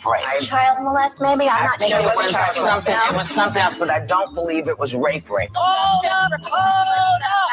Here's how it works with my retirement accounts, and I'll bet yours too. If your 401k, your SEP, your IRA, whatever is going up, you probably don't think very much about it, right? But if it's going down, well, there's nothing much else you can think of. So for the last couple of years, none of us have been worrying much about those quarterly statements. But lately, it's gotten a little worrisome. It's not that bad, not yet anyway, but what goes up must come down. Now is the time to start thinking about adjusting your investments. Gold and silver have always been a hedge against stock market volatility. Uncertainty about the future has traditionally meant rising prices for precious metals. Orion Metal Exchange is the only precious metals company I trust. Give Orion a call to get a free, no-obligation investment guide about protecting your future with an enduring investment in gold and silver. You've got nothing to lose and everything to gain, including peace of mind, by calling Orion Metal Exchange now. Call them today at 800-912-2300. And with Orion, you'll get more metal for your money. Call 800-912-2300. That's 800-912-2300.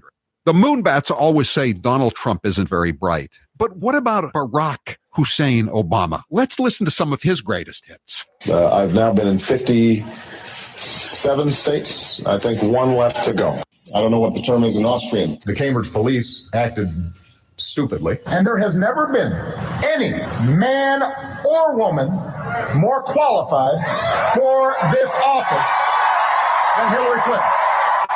There are neighborhoods around the country where it is easier for a 12 or 13-year-old to purchase a gun and cheaper than it is for them to get a book. I believe in the Second Amendment. It's there written on the paper. If we fall for, a bunch of okey doke. A few months ago, when you were asked what's the biggest geopolitical threat facing America, you said Russia, not Al Qaeda. You said Russia. In the 1980s are now calling to ask for their foreign policy back.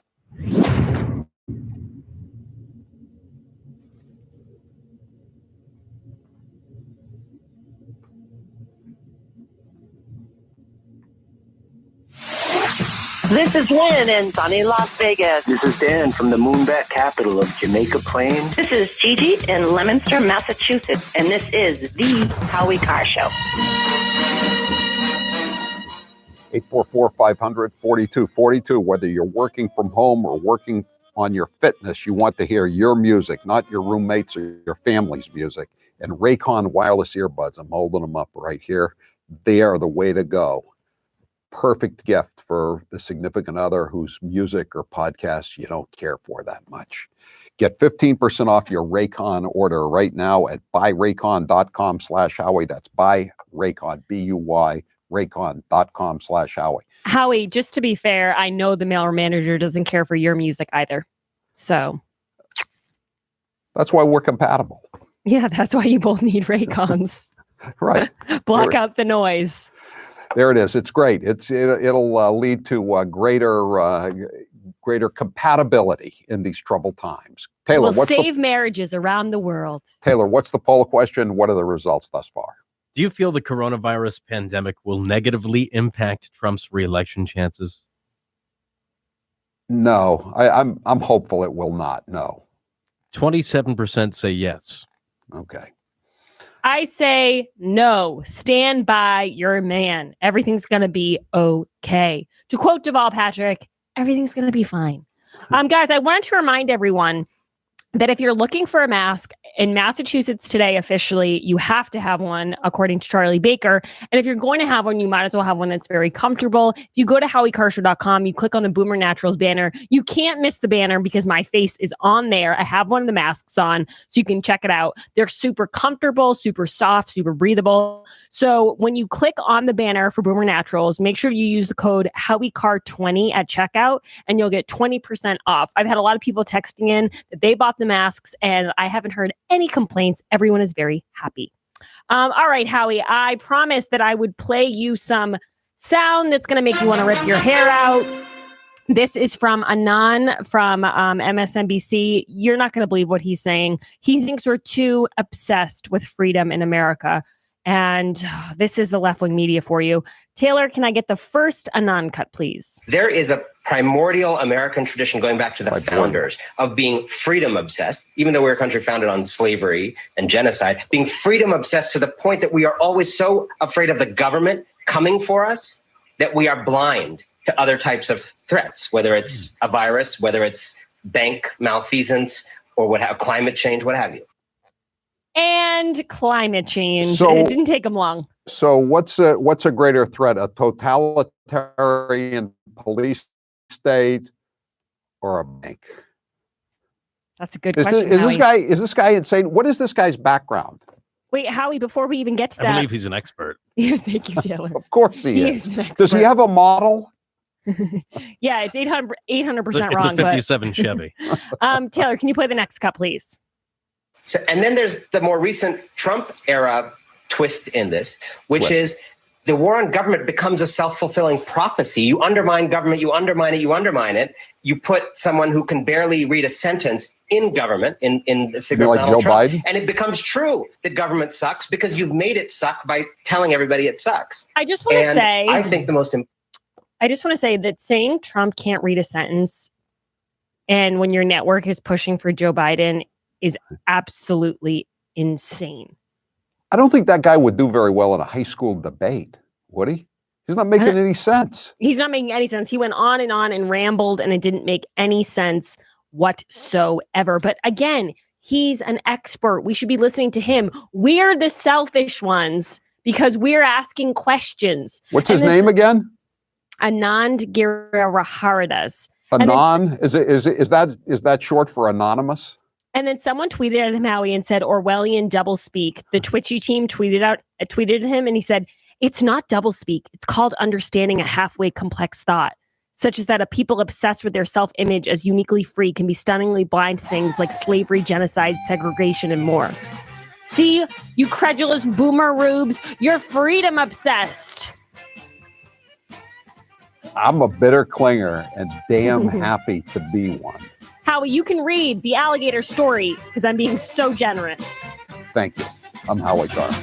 Don't you hate it when someone shows up unexpectedly at your door?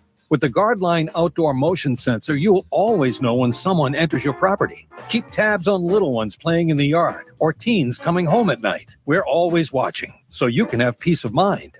Go to guardlinesecurity.com/radio and enter the code radio at checkout for $20 off your order. Guardlinesecurity.com/radio. That's guardlinesecurity.com/radio.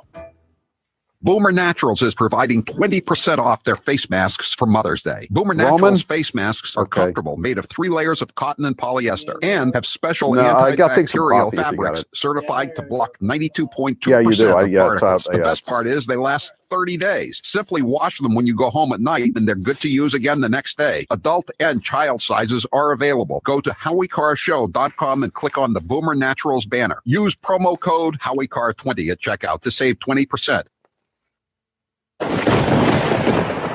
And now, an interview with the Emperor of Hate, Howie Carr. You are known as a cheap bastard. Which one of your daughters is the cheapest and why? Charlotte is the cheapest, and I say that because she's always using my credit card. We keep changing the credit cards over and over again, and she keeps busting in and using them again. Most recently, just this week, she spent $75 at AT&T. What's the cheapest thing you do now to save money? The cheapest thing I do currently to save money, I guess, is I take all the bottles and cans back to the market basket every weekend. I always like to save that money. You know, I can't stand to throw those bottles and cans away and have the unclaimed returns go to the state of Massachusetts for illegal aliens. Do you recycle? Yes, I do recycle. When I got on the town meeting, I saw that the town dump was probably the only department in the town that was running in the black, and it's because of all the recycling that was going on. So I try to keep my taxes down that way. Here's how it works with my retirement accounts, and I'll bet yours too. If your 401k, your SEP, your IRA, whatever is going up, you probably don't think very much about it, right? But if it's going down, well, there's nothing much else you can think of. So for the last couple of years, none of us have been worrying much about those quarterly statements. But lately, it's gotten a little worrisome. It's not that bad, not yet anyway, but what goes up must come down. Now is the time to start thinking about adjusting your investments.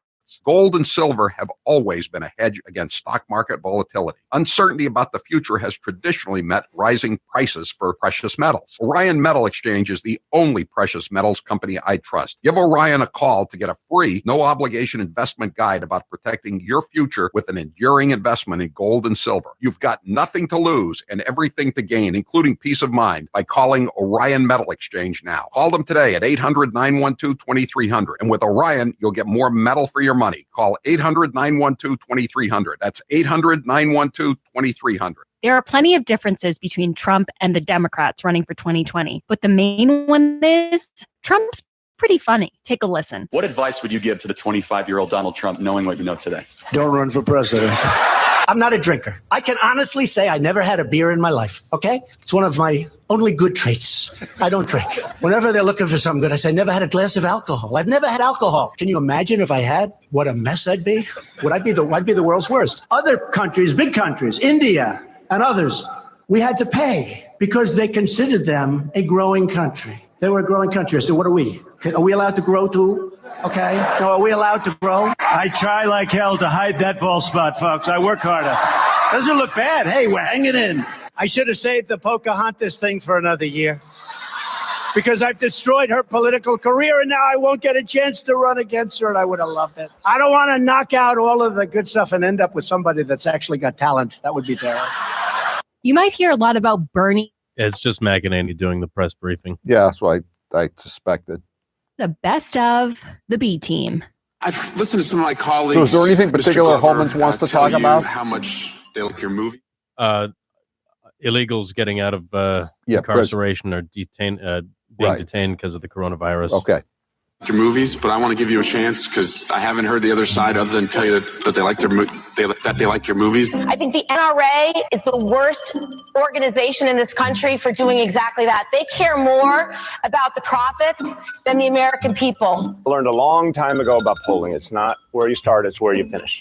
I mean, right now, I got nowhere to go but up. Millions living in the shadows, working some of the toughest jobs, kept in modern day bondage. People commit crime. Crime happens. I have won every single congressional district in my state, including Michelle Bachmann's. Okay? That's when you guys are supposed to cheer.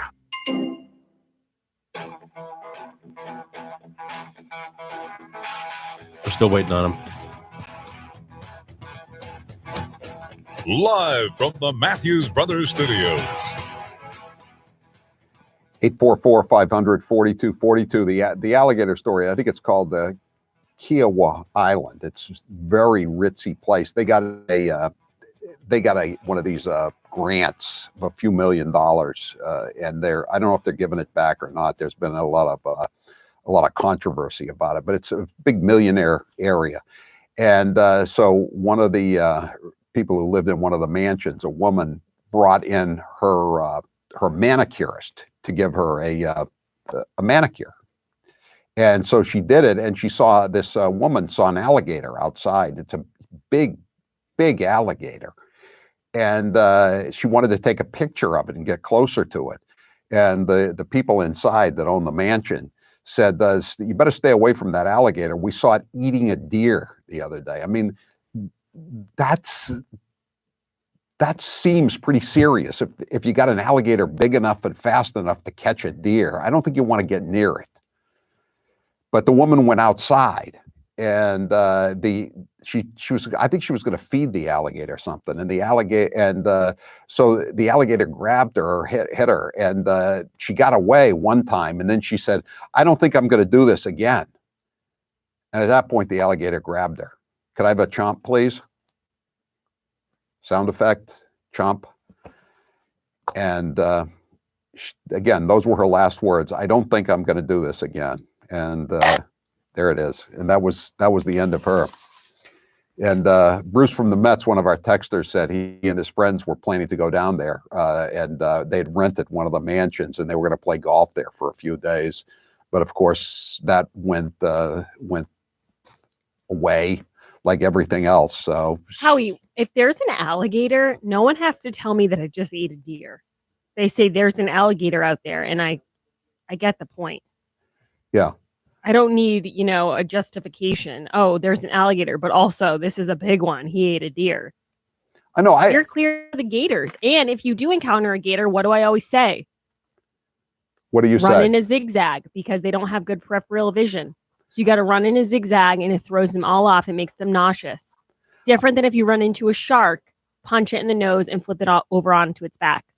I remember being on the down on a vacation, a short vacation off the coast of Georgia a long time ago, and we were looking into this stream, and there were just these little baby alligators like this long. I didn't like seeing them. I made tracks in the opposite direction. I mean, it's seeing a big alligator that had recently taken down a deer. It's crazy. This woman was 58 years old, and I don't know what the hell she was thinking of. 844-500-4242. That's the toll-free number of the Howie Carr Show. And let's see, we're waiting to get a call from Tom Homans, the former director of Immigration Customs Enforcement, to discuss what's going on with the illegal aliens.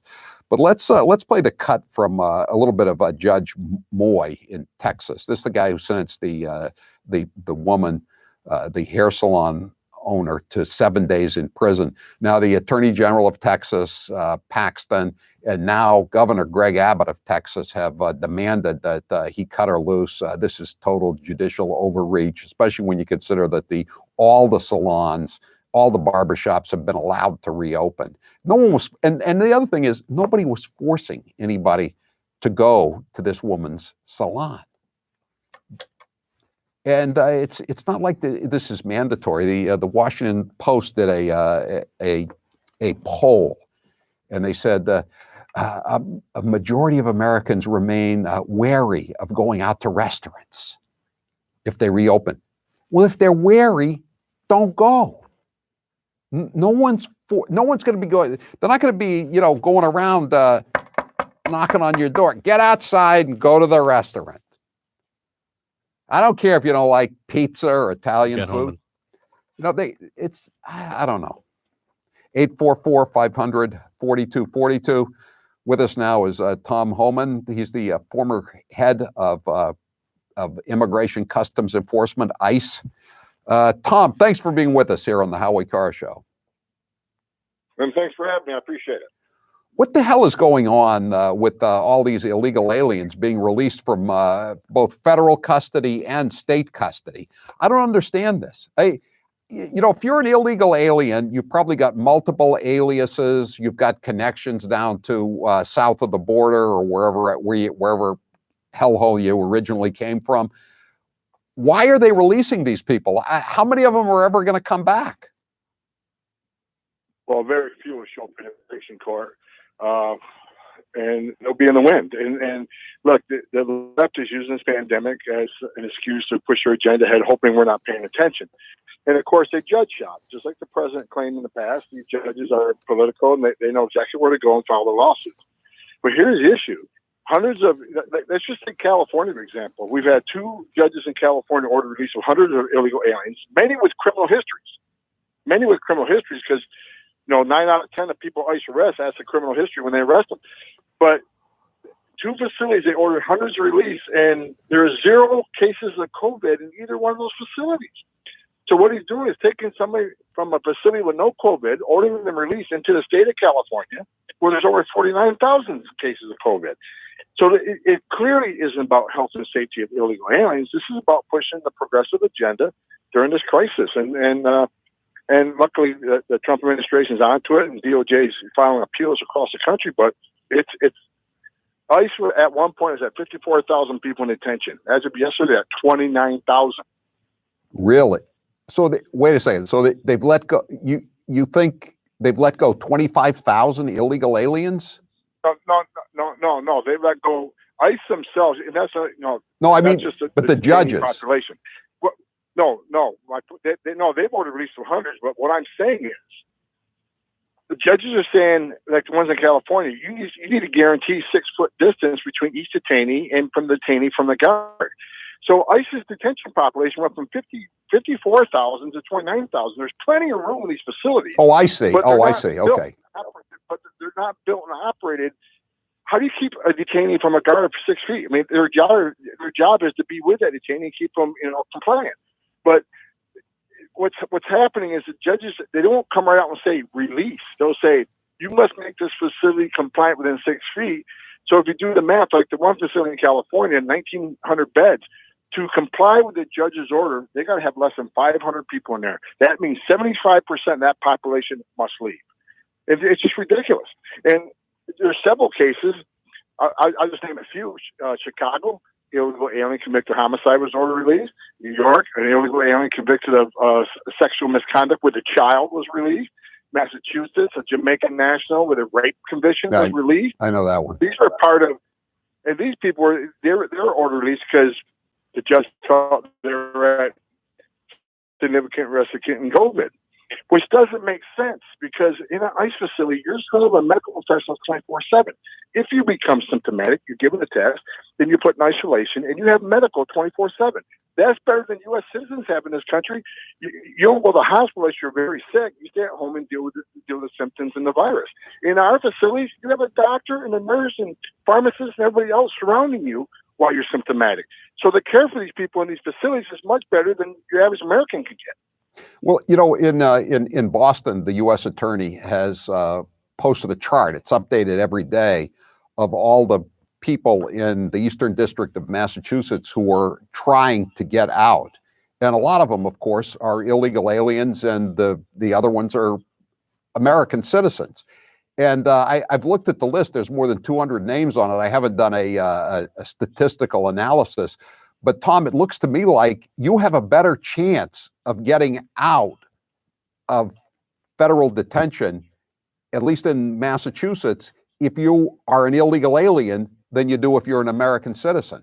It's mind-boggling. I mean, they shouldn't be letting the American citizens out. They let out a woman, an embezzler, who embezzled allegedly $3 million. She's 42 years old. She has no chance, according to statistics, of dying from COVID-19, but she's out. But even worse is when they're letting out all these gangbangers to go back to the streets of Chelsea or East Boston or Lawrence or Brockton and commit more crimes. Well, look what happened in Bristol County up in Massachusetts. I'm really good friends with Sheriff Hodgkin there. He had a bunch of detainees that claimed they need to be released because they're symptomatic. So he said, okay, you're symptomatic. We're going to take you down to medical and have a test done on you, make sure you don't have the virus. They refused to go get the test. They tore the facility apart, caused $25,000 worth of damage, assaulted the sheriff, and now the left is after suing the sheriff, saying he put him in harm's way. So it's crazy what's going on. Right. And, the American people need to know what's happening because, look, just because this COVID is serious, don't get me wrong, it's serious. I know that the pandemic's serious, but ICE has been dealing with diseases for decades. We know how to deal with measles and chickenpox and TB. We do it all the time. We've had facilities shut down. We cohort people we have negative pressure rooms where the airflow is separate from the rest of the detainee population. ICE is already through their contracts. Every detainee has masks. They have sanitizers.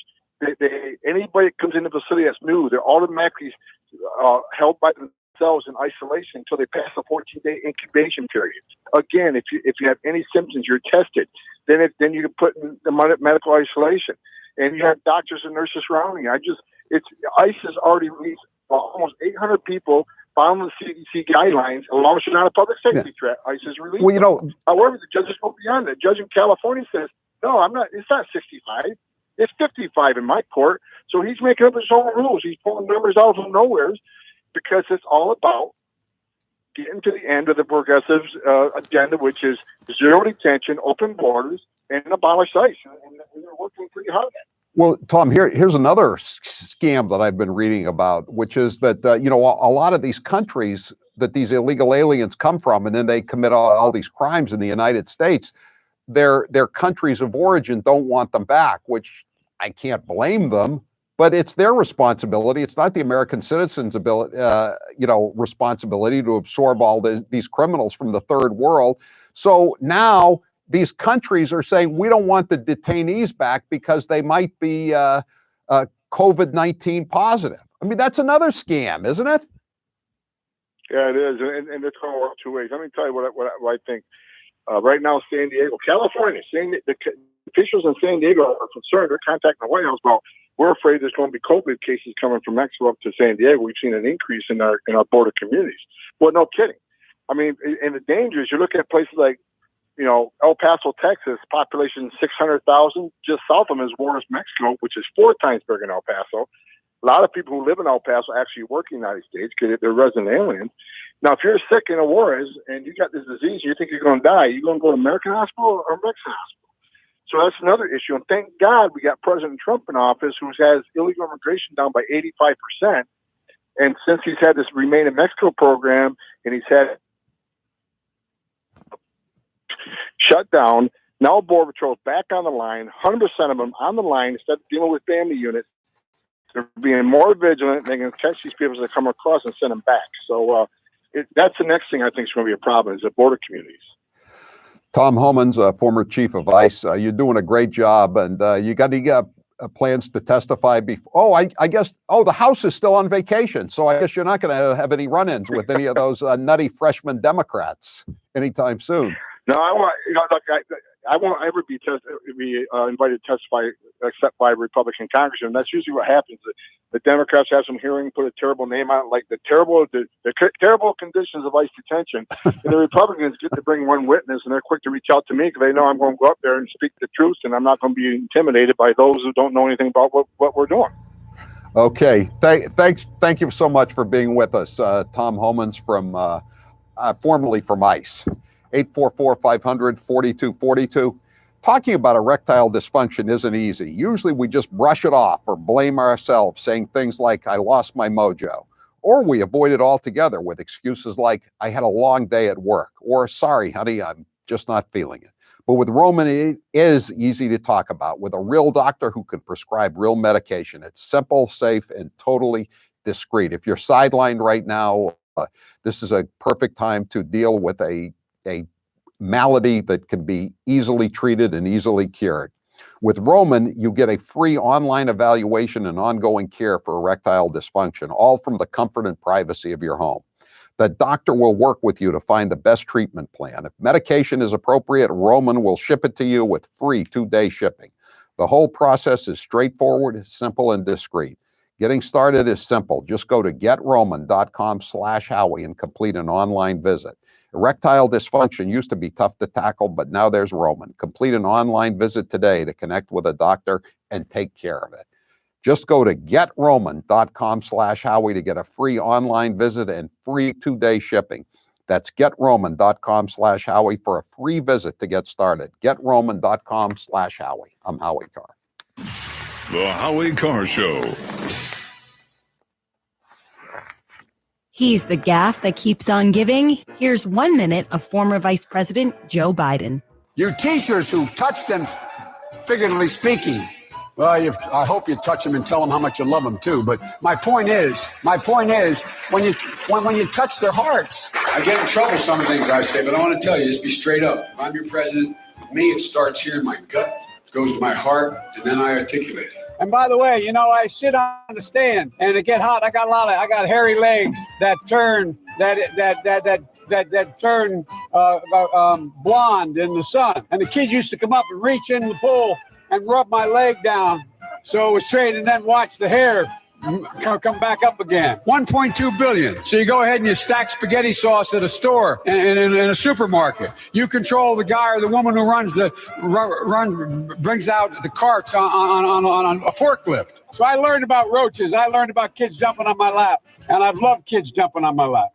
I'm here with Dr. Bruce Houghton from Perfect Smiles in Nashua, New Hampshire. Dr. Houghton, tell us about the state-of-the-art procedures that can help many people look 10 to 15 years younger. As we age, we do lose these proper proportions to our faces. And so if you're deficient in your chin or mid-face, we can create the proper proportions and make you look great. Sometimes we use orthodontics to change the look of the face. Sometimes we just use the teeth themselves, and it creates the right support for a beautiful face. They're all non-surgical procedures. There's some pretty complex cases that you deal with. Give me an example of a tough case. Well, some cases, people just are missing a lot of teeth. I get a lot of people that come in and think that I cannot solve their problems because they're too great, but I really can. We've been doing this for over 35 years, and there isn't much that we haven't seen. So even if you're missing a few teeth, or your teeth are discolored, or you're very embarrassed, there's no reason not to come in a consultation, right? Absolutely. New techniques, new technology, things are available to us that we never had before, and we can handle just about everything. Where can people find you? So you can find us at perfectsmiles.com or call 844-A-PERFECT-SMILE.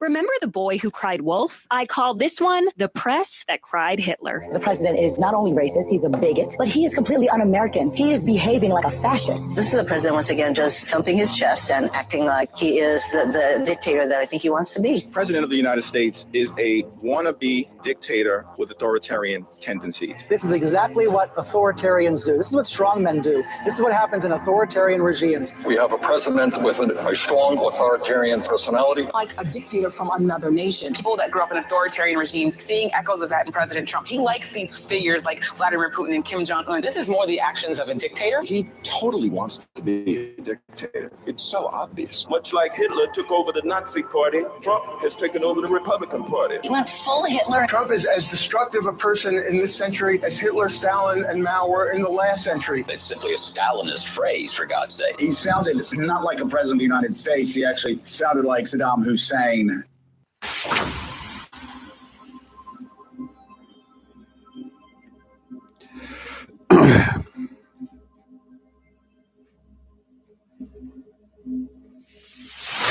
This is Jay in Hingham, Massachusetts. This is Gloria from Haverhill, Mass. Hi, this is Joe from Howie in the Hills, Florida, and this is the Howie Carr Show. Holly, Michigan. Police are searching for a man who entered a Dollar Tree without a face mask and then used the clerk's shirt to wipe his face and nose. They've arrested the guy now. He's 68 years old. Barbaric.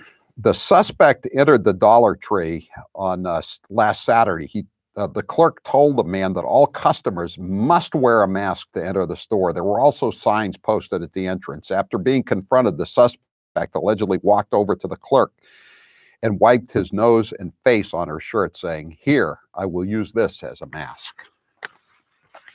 844-500-4242. Shelley, you're next with Howie Carr. Go ahead, Shelley. Hey, Howie, thank you for taking my call. I have an update on General Mills here in Maine. I mean, Governor Mills. Yes. She has a reopening. She has a reopening committee.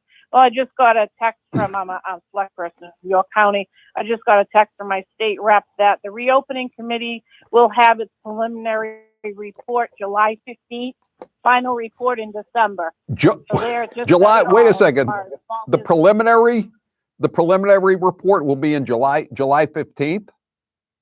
You're going to find out July 15th and the final report in December.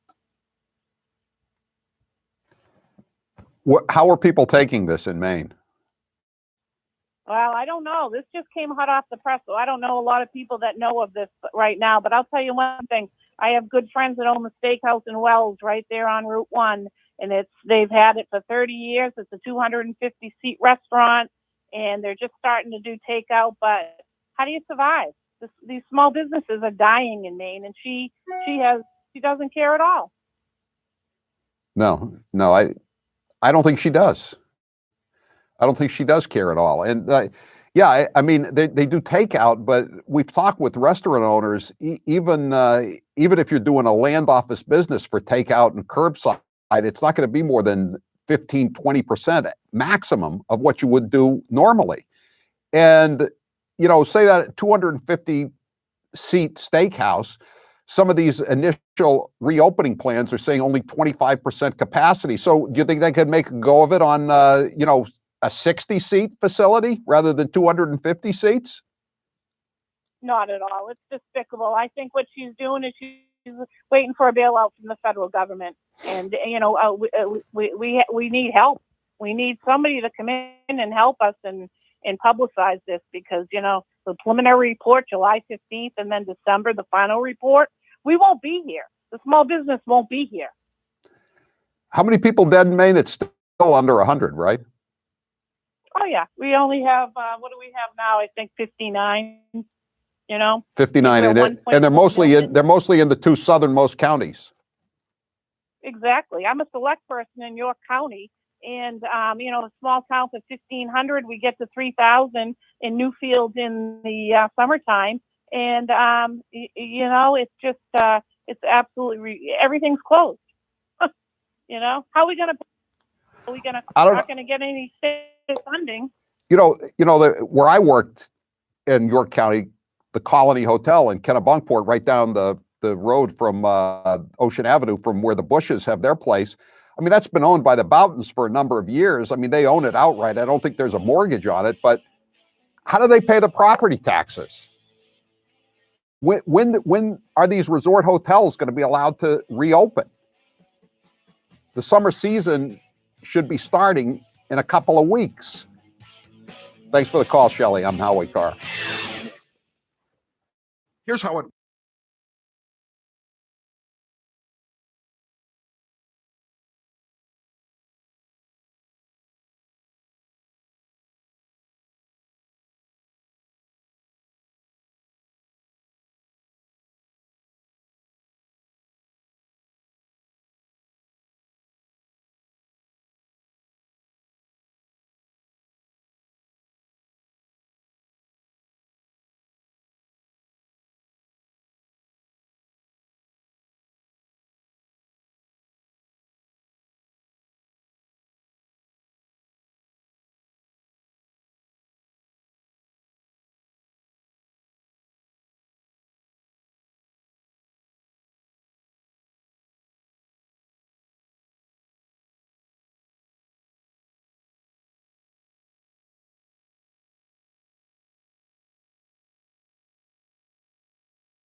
the other things I'm worrying about. This is not one of them. We're going to be fine. I'm in charge. Please join me in welcoming our own Senator Ed Markey. The planet is running a fever. There are no emergency rooms for planets. The very first African-American congresswoman to be elected from Massachusetts, Ayanna Pressley. We don't need any more brown faces that don't want to be a brown voice. We don't need black faces that don't want to be a black voice. We don't need Muslims that don't want to be a Muslim voice. We don't need queers that don't want to be a queer voice. Let's give him a great Waterloo reception. God, Terry. The Yankees posted the Boston Red Sox logo and they sang Sweet Adeline. You're listening to the Howie Carr Show. You can call him Fat Boy, just don't call him late for dinner. He's Howie Carr. We will bring over your entire family from the third world Muslim hellhole that they live in so that they can have an all expenses paid, taxpayer funded with open bar weekend at a nice hotel in Boston, get a nice sightseeing tour, maybe take them to Fenway Park for a game so they can see their savage Muslim terrorist kinsman sentenced to death. But the president of the United States of America can't be allowed to speak before Parliament because he's such a terrible barbarian, as opposed to the dictator of Red China. And I'm going to call it Red China. Since the Dems are down on Russia, we might as well go after all the communist dictatorships that are left, right? Russia isn't even a communist dictatorship. It's just authoritarian now, but let's call it Red China. I'm here with Dr. Bruce Houghton from Perfect Smiles in Nashua, New Hampshire. You get a lot of patients, I'm sure, who are apprehensive about veneers. What are some of the questions and fears you get when you're dealing with new patients? Some people think they could look too fake, but true cosmetic dentistry is incredibly detail-oriented. So we put a lot of time and effort into individualizing how the smile looks, and we really make them look natural, but very, very pleasant. You know, people are concerned. They wonder, I got my teeth. Do I really want to put caps on? Exactly. Yeah, they think they'll have that Hollywood look or fake look, but the technology that we have available and the artistry that we can create now really makes things so natural that most people, in fact, most dentists are just surprised that we can create what we can create nowadays. Everyone is different. Everyone has different facial dimensions, different bone structure, and we do everything we can to individualize treatment because there is no one perfect smile. It is your perfect smile. Dr. Houghton, where can people find you? So you can find us at perfectsmiles.com or call 844-A-PERFECT-SMILE, 844-A-PERFECT-SMILE. Joe Biden might be running for president in 2020, so we should play some of his greatest hits. Barack and I finally reduced the disparity in sentencing, which we've been fighting to eliminate, in crack cocaine versus powder cocaine. Correct. It was a big mistake when it was made. We thought we were told by the experts that crack, you never go back. You cannot go to a 7-Eleven or a Dunkin' Donuts unless you have a slight Indian accent. If you want to protect yourself, get a double-barrel shotgun. If there's ever a problem, just walk out on the balcony, put that double-barrel shotgun, and fire 2 blasts. They're going to put you all back in chains.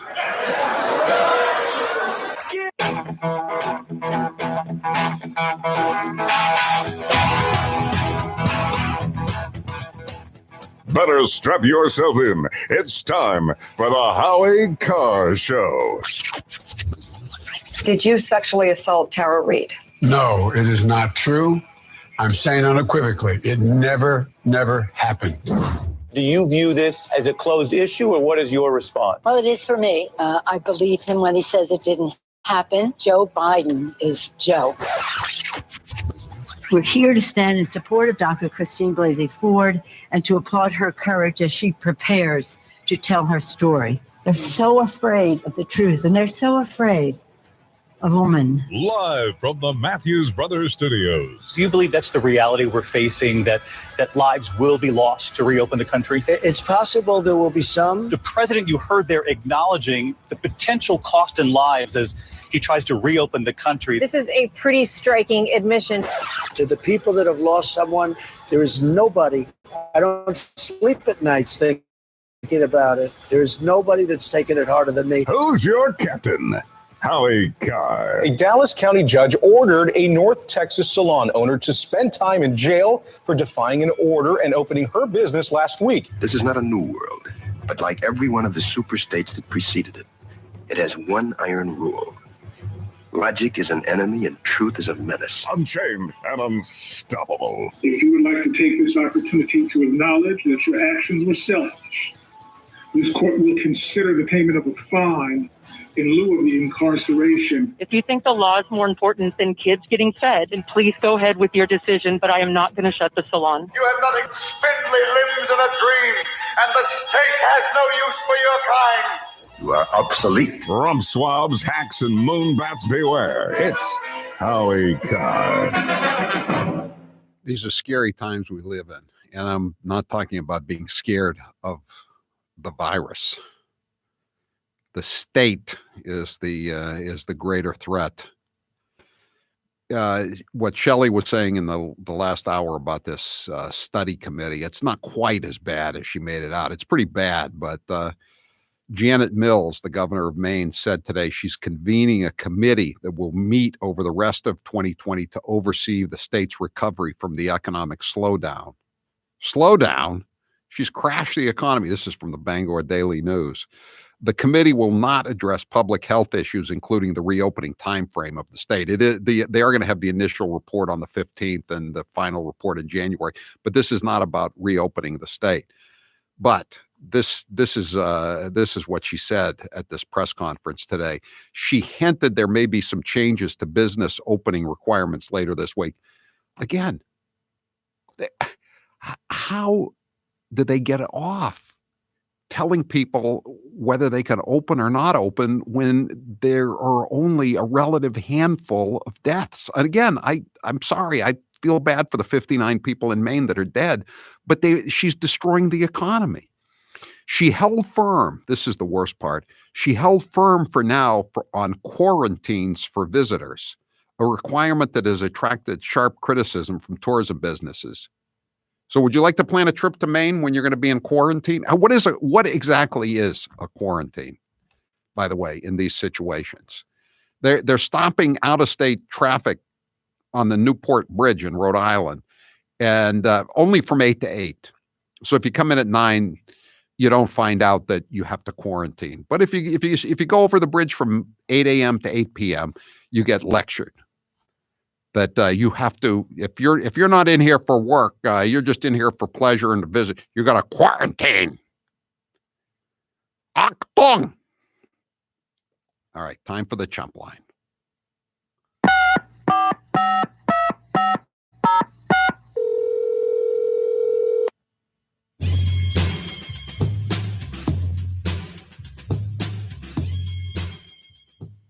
If only the Texas salon owner had been selling fentanyl out of the back of her minivan, she could have been a free woman by now.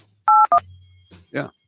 An illegal alien selling fentanyl, because mostly it's illegals, according to the Boston Police Department, that are selling the fentanyl. Yeah.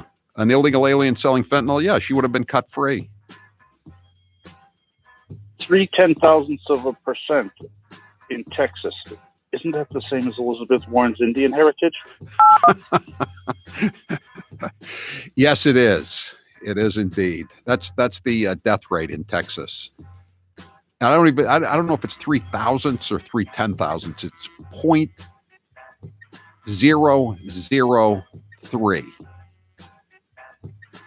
The Chump Line is brought to you by Matthews Brothers, America's oldest window manufacturer. During these difficult times, we notice that these difficult times are made even more difficult by every message, starting off with the reminder that these are difficult times, just in case some of us are not paying attention or maybe forgot, because after all, these are difficult times.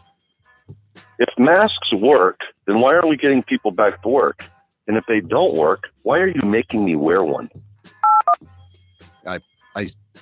That came in from a texter a couple of days ago. I put it in my column today. It's a good point. I don't understand it. And if they're so important, why weren't they mandated a month ago? And if they're so important, why did they make the announcement that they were going to be mandatory, but only in 5 days? None of this stuff makes any sense at all. I'm not wearing a mask outside. Charlie Parker can go audio glitch himself.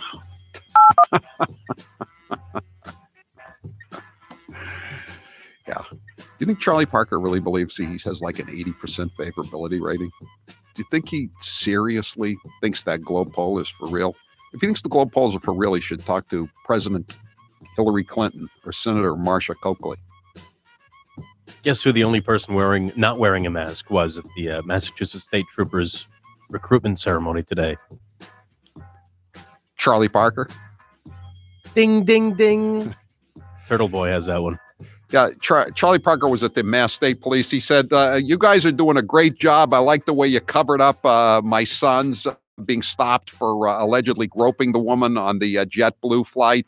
And just rest assured that as long as that report stays secret, you can be charged and convicted of embezzlement, and we won't take away your pension. Just ask the 14 proud members of the Massachusetts State Police who have pleaded guilty or been found to be engaged in embezzlement of federal funds, and they're still getting their pensions. That was his pep talk to the new class at the Mass State Police. And then he introduced everybody to Leah Gendoso. Howie, Senator calling. What's with all these white face masks? It's like the Klan has turned the hoods into bikinis. Barbaric.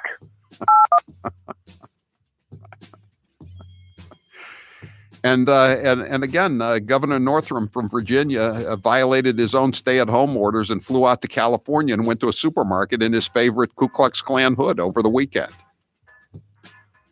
Poor dog died. My dog died. The weatherman on the Weather Channel just said there was going to be a big dip in the east. All I could think of was, that big dip in the State House with his new mask rules today. Did you see Cuomo yesterday talking about locking people up for not wearing masks? And he just kept going on and on about how irresponsible it was not to wear a mask. And of course, while he was speaking, he himself, like Charlie Parker today at the state police graduation ceremony, was not wearing a mask.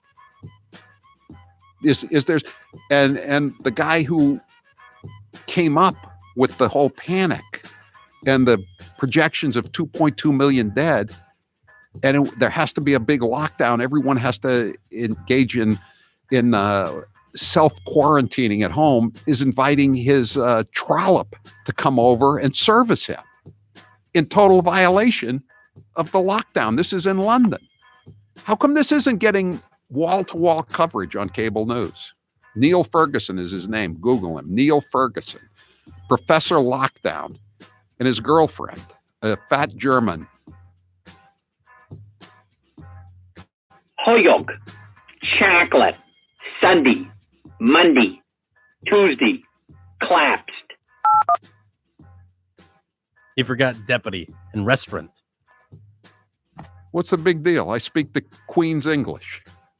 I don't have an accent. I don't attack other people who speak strangely. I can't help it if I come from an upper crust background. China lied. People died. The Democrats are taking China's side. That wasn't a limerick, but that was very good. Yes, paging, Mr. Don Lamone. Don Lamone to the men's room for customer assistance. Don Lamone. Please. No. How is that lawsuit coming? Is it reached discovery yet? Has he been deposed? That 1,000 men go unemployed and one innocent man catch coronavirus. Yes. 207 says Mills is keeping the whole state shut down, even though most counties have less than 10 infected, and that includes the ones that recovered. I know. I understand. I don't understand it.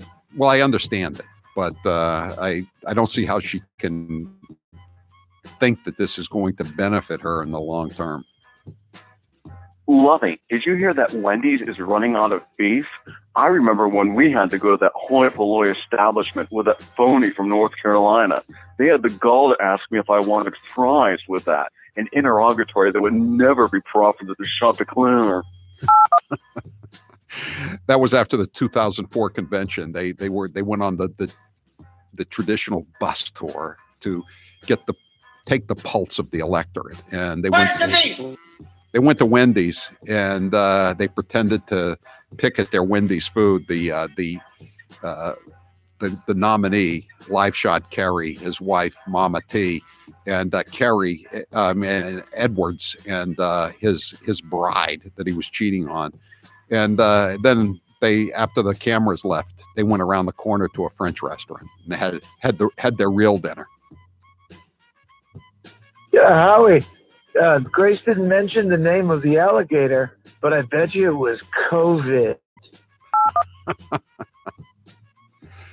Yeah, I'm surprised that one of the governors didn't give a lecture today at the news conference and say, people say it's not dangerous to violate the lockdown orders. Look what happened in South Carolina to the manicurist.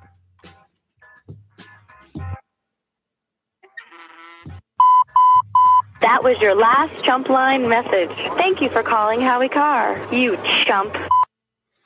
Okay, that's it for the Chump Line today. The Chump Line is the recorded voicemail message service of the Howie Carr Show. You can call and leave a message at any hour of the day or night, including weekends. The Chump Line number, if you'd like to leave such a message, 844-500-4242, 844-500-4242. Press 2 for the Chump Line. Leave your message. We may or may not play it at this time each weekday. The Chump Line is brought to you by Matthews Brothers, America's oldest window manufacturer. During these difficult times, we notice that these difficult times are made even more difficult by every message, starting off with the reminder that these are difficult times, just in case some of us are not paying attention or maybe forgot, because, after all, these are difficult times.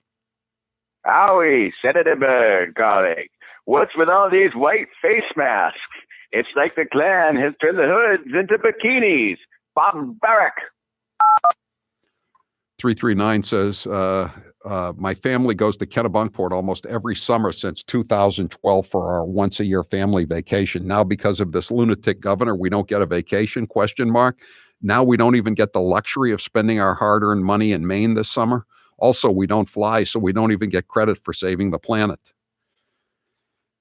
These are difficult times. What can I say? I'm Howie Carr. Howie Carr will return after this brief commercial break. With all the uncertainty in the world, feeling safe at home has never been more important. It's why I want to talk to you about Simply Safe Home Security. They're longtime friends of the Howie Carr Show, and for good reason. Simply Safe has made it easy to finally get comprehensive protection for your home. There's no technician or salesperson that needs to come and disrupt your house. You don't need to pay any outrageous monthly fees or sign a 2-year contract. You just order online. Set yourself up in under an hour, and your home is protected 24/7 with emergency dispatch for break-ins, fire, and more. All for just 50 cents a day. And we're not the only fans of Simply Safe. U.S. News and World Report named Simply Safe best overall home security of 2020. Right now, when you head to simplysafehowie.com, my listeners will get free shipping and a 60-day risk-free trial. That's simplysafehowie.com to make sure they know that our show sent you. From Simply Safe and all of us here, wishing you safety and good health. And now, an interview with the Emperor of Hate, Howie Carr. How did you come up with the name VB? My first producer and I both had steady girlfriends, or we were married or whatever. And VB was always saying that we were whipped. You know what I mean? Finally, I said, you don't even have a girlfriend. I've never seen you with a female. As a matter of fact, I don't think you have ever had sex. You are just a virgin boy. What is your biggest fear? That Donald Trump will not be reelected in 2020 and that some horrible Democrat will come in and finish off the destruction of this once great country. Out of all of your daughters, who is the least like you and why? Probably Charlotte, even though we went to the same high school, Deerfield Academy. She has a different sense of her responsibilities than I do. Let me put it that way.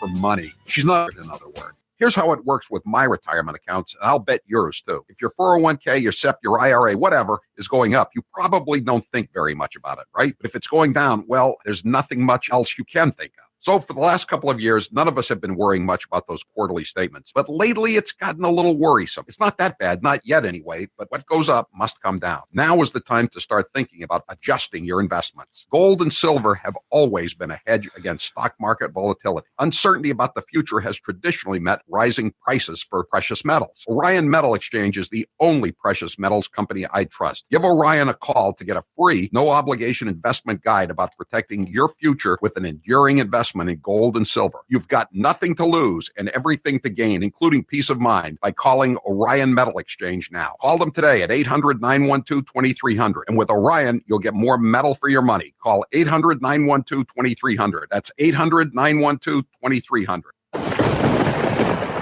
And now, an interview with the Emperor of Hate, Howie Carr.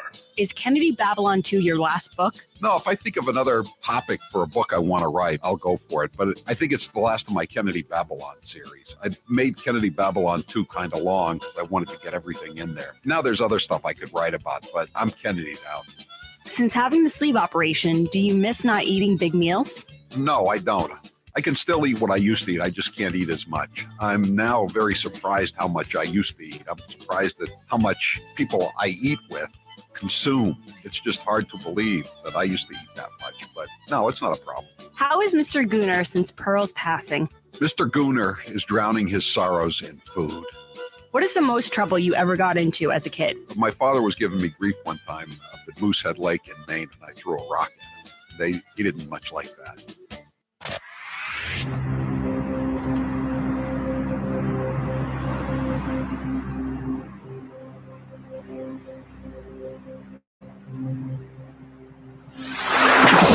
Hi, my name's Jane Lucas, and I'm from the town of South China, Maine. This is Al from Merrimack, New Hampshire. Hi, I'm Angela from Brewster on the Cape, and this is the one and the only Howie Carr Show. In a previous life, before you were press secretary, you worked for the campaign. And you made a comment, I believe, on Fox, in which you said President Trump will not allow the coronavirus to come to this country. Given what has happened since then, obviously, would you like to take that back? Well, first, let me note, I was asked a question on Fox Business about president's travel restrictions. I noted what was the intent behind those travel restrictions, which is we will not see the coronavirus come here. We will not see terrorism come here, referring to an earlier set of travel restrictions. I guess I would turn the question back on the media and ask similar questions. Does Vox want to take back that they proclaim that the coronavirus would not be a deadly pandemic? Does the Washington Post want to take back that they told Americans to get a grip, the flu is bigger than the coronavirus? Does the Washington Post likewise want to take back that our brains are causing us to exaggerate the threat of the coronavirus? Does the New York Times want to take back? That's the president's new press secretary, Kayleigh McEnany. She's pretty good. She was expecting it, I guess, but that was a good job.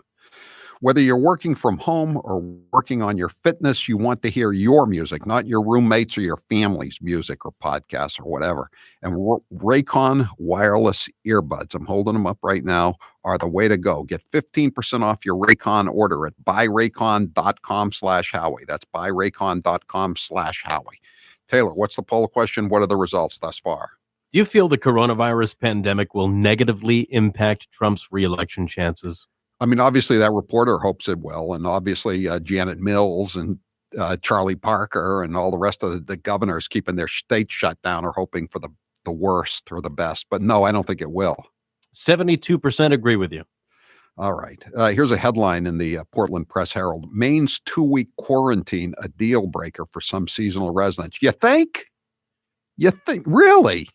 They don't want to come in and be locked up in their vacation homes? Maine has more owned of its homes, its real estate stock, held by out-of-state seasonal residents than any other state in the union, and they're shutting it down. You know how many deaths there were from coronavirus yesterday in the state of Maine? One. John, you're next with Howie Carr. Go ahead, John. Hey, Howie, how are you? Good. So here's how business owners can get revenge on Charlie Baker. So I know for a fact that Charlie Baker goes in and he visits various restaurants and delis, So as a business owner, you have the right to criminally trespass anybody from entering your business or establishment. So I suggest all business owners being affected should go to their local police department and fill a no trespass order and have Charlie Clown served so he can't come into your restaurant or your business.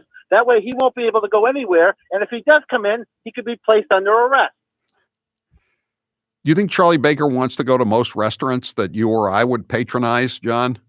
I mean, unless you're going to have that order filed by some of the finest French restaurants and, you know, places where it costs $50 to get a shrimp cocktail. Those are the kind of places he goes. He's a trust fund boy. He was born with a silver spoon in his mouth. Actually, he goes to the deli in Wakefield that I go to. He does? Both. So he has to come in from both. Yes. I don't want to say the name, but it's on Main Street. That surprises me. I'm surprised he's ever been to Wakefield. But you know what he's going to do, John? He would just have his state trooper go in. You know, that's the thing. He doesn't, do you think he wears a mask in the car to prevent the state trooper from being infected? I don't think so. What a fraud. What a complete fraud he is. We have some Karen Polito cuts coming up at the top of the next hour. Guess what we're going to play? We're going to resurrect an old game. The Wizard of Oz. Karen Polito is a somewhat worthy successor to Ted and Joe Kennedy. I'm Howie Carr. Over the past. Howie, was there ever any soundbite or theme song or anything that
everything you want. It's got high concept science fiction. It's got humanity. It's got great characters. It's the last truly great television show. What is the biggest pet peeve about being at home? I can see all the dirt that I don't clean, and it mocks me. What is the biggest silver lining of staying at home? I'd say wearing sweatpants, but I do that most of the time anyway. I'll say wearing my Spider-Man costume and not being judged. What's one book you're loving right now? I'm a big comic book guy, so I'm reading a lot of comic books. Right now, I'm going back over the classic Stan Lee, Steve Ditko Amazing Spider-Man run, about the first 40 issues.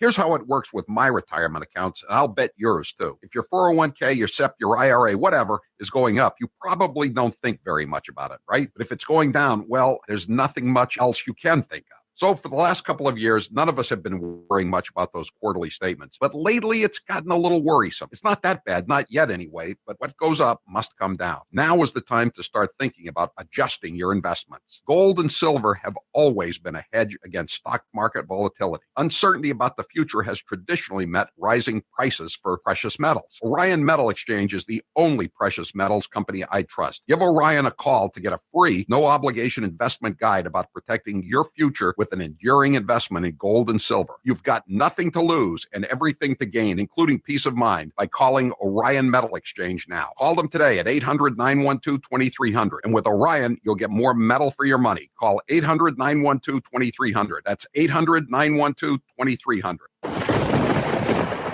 And now, an interview with the Emperor of Hate, Howie Carr. Did you have any pets when you were younger? I had a cat named Dexter. That was my first pet. And then I had possession of 2 poodles when I lived in Palm Beach, Princess and Frisky. They weren't really my dogs, but I took care of them. They lived with me. So they were my dogs. I love those poodles. When you were a kid, what was the best gift you ever received? I got this wooden fort from FAO Schwartz in Palm Beach, about the age of 6 or 7, 10 soldiers to go along with it. Such a cool fort. I had that fort for like maybe close to 10 years. What is your all-time favorite movie? Probably Goodfellas. I love Goodfellas. I love it even more than The Godfather. What is your favorite dessert? Oh, that's a tough one. Probably chocolate ice cream, followed by vanilla ice cream, followed by coffee ice cream. And now, another minute of Madam Speaker, Nancy Pelosi. But again, don't you have these wings, AOC and her group on one side. That's like 5 people. They would say, play games, and then they'd say, open sesame, except we don't say sesame, we say open Biden. But no, I because we are not.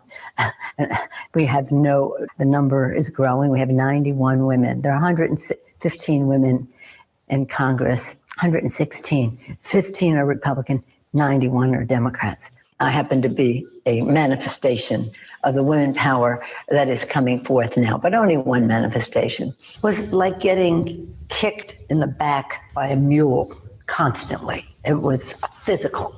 It was so unbelievable. The Times found Lincoln. Not to be presumptuous to put ourselves in those categories, but the Times have found us.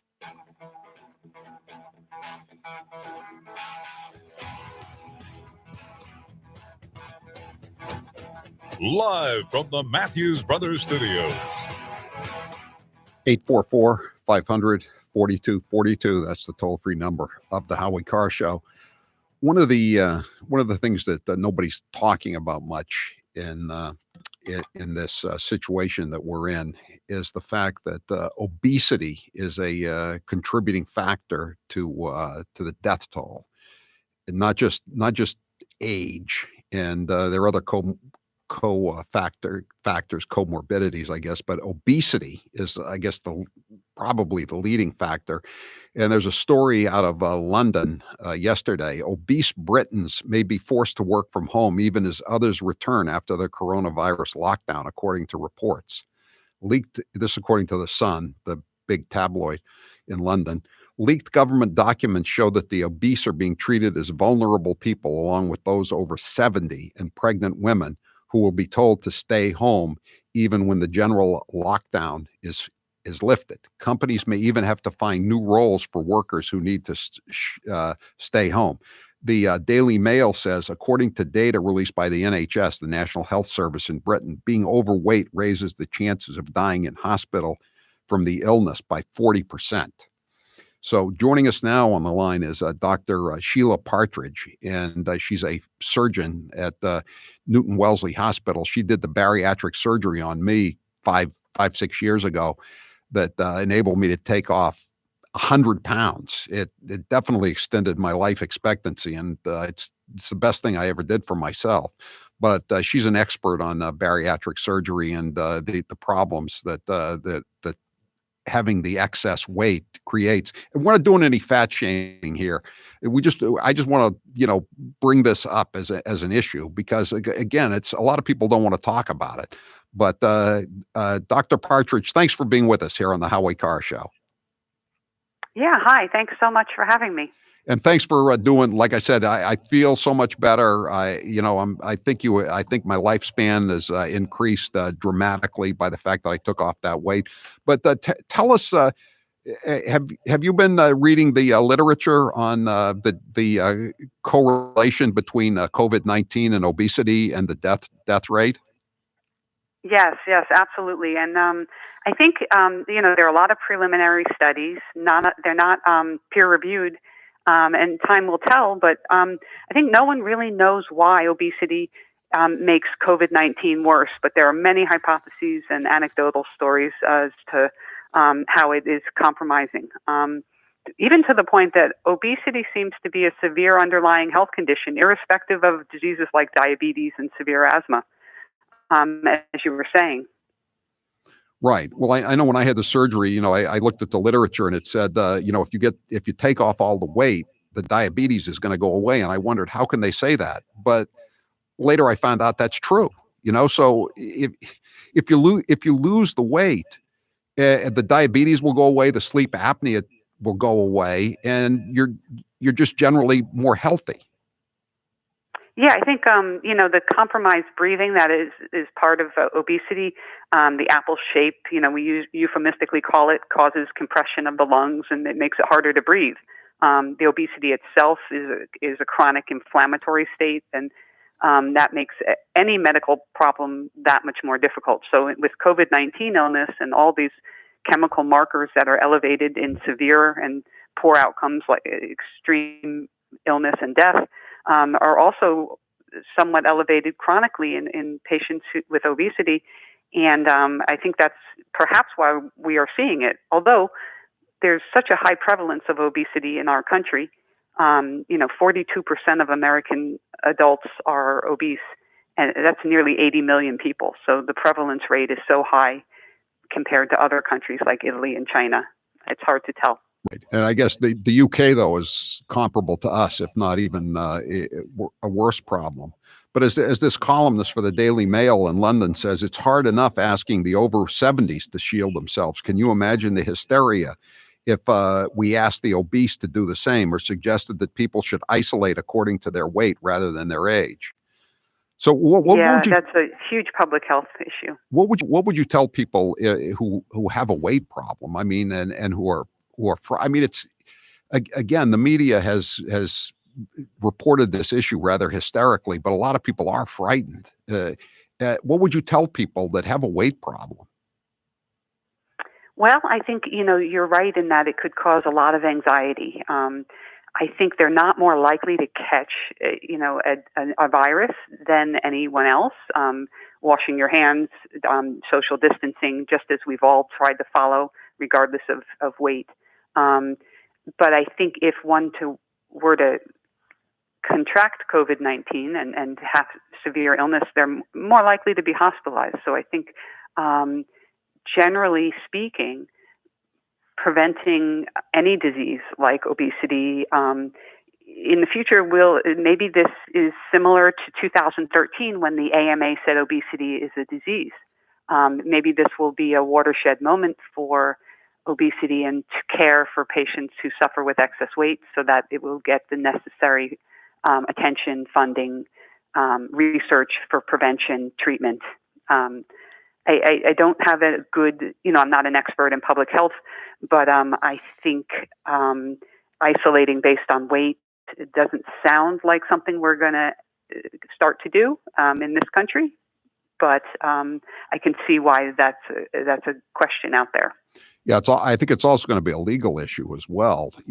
Can a company order somebody to work from home because they don't want to be exposed to the legal risk of having somebody in a workplace where they might be exposed to it, and they're more likely to contract the disease? And it's just, I mean, there's so many issues out here, and this is just one of them.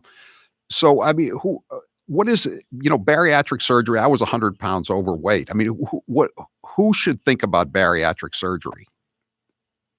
Yeah, I think anyone who is suffering the effects of severe excess weight from, depending how tall you are, if anywhere from 60 to 80 to 100 pounds more overweight, that's, I think, where one might consider bariatric surgery, a metabolic change that will help you lose the weight and keep the weight off.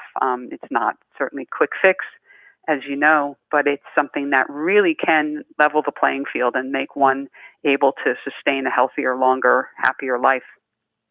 Yeah, I noticed some of the people writing about this, especially in the British paper, since it's more of a public issue over there, they're a little ahead of us. They're saying, well, this once it's under control, if it ever comes back, at least people will have 6 months to lose the weight. But as I know, Dr. Partridge, and as you know as well, I mean, it's easier to say you're just going to go on a diet and lose all the weight before you're at risk than to actually lose the weight. It's a tough thing. That's why I was willing to have the surgery, you know, because I couldn't keep even if I could lose it, I couldn't keep it off. Yeah, and you're in good company. It's about 1 in 2,000 people that can lose 100 pounds and keep it off. Those are some really, amazing odds it's not uncommon. So are you still seeing patients, or are you are people talking to you about this issue? Yes, patients have concerns, and I like to emphasize that they're not more at risk for contracting the virus, but they are more at risk for having severe COVID-19 if they do. When someone Kathy wants you to open this up to calls.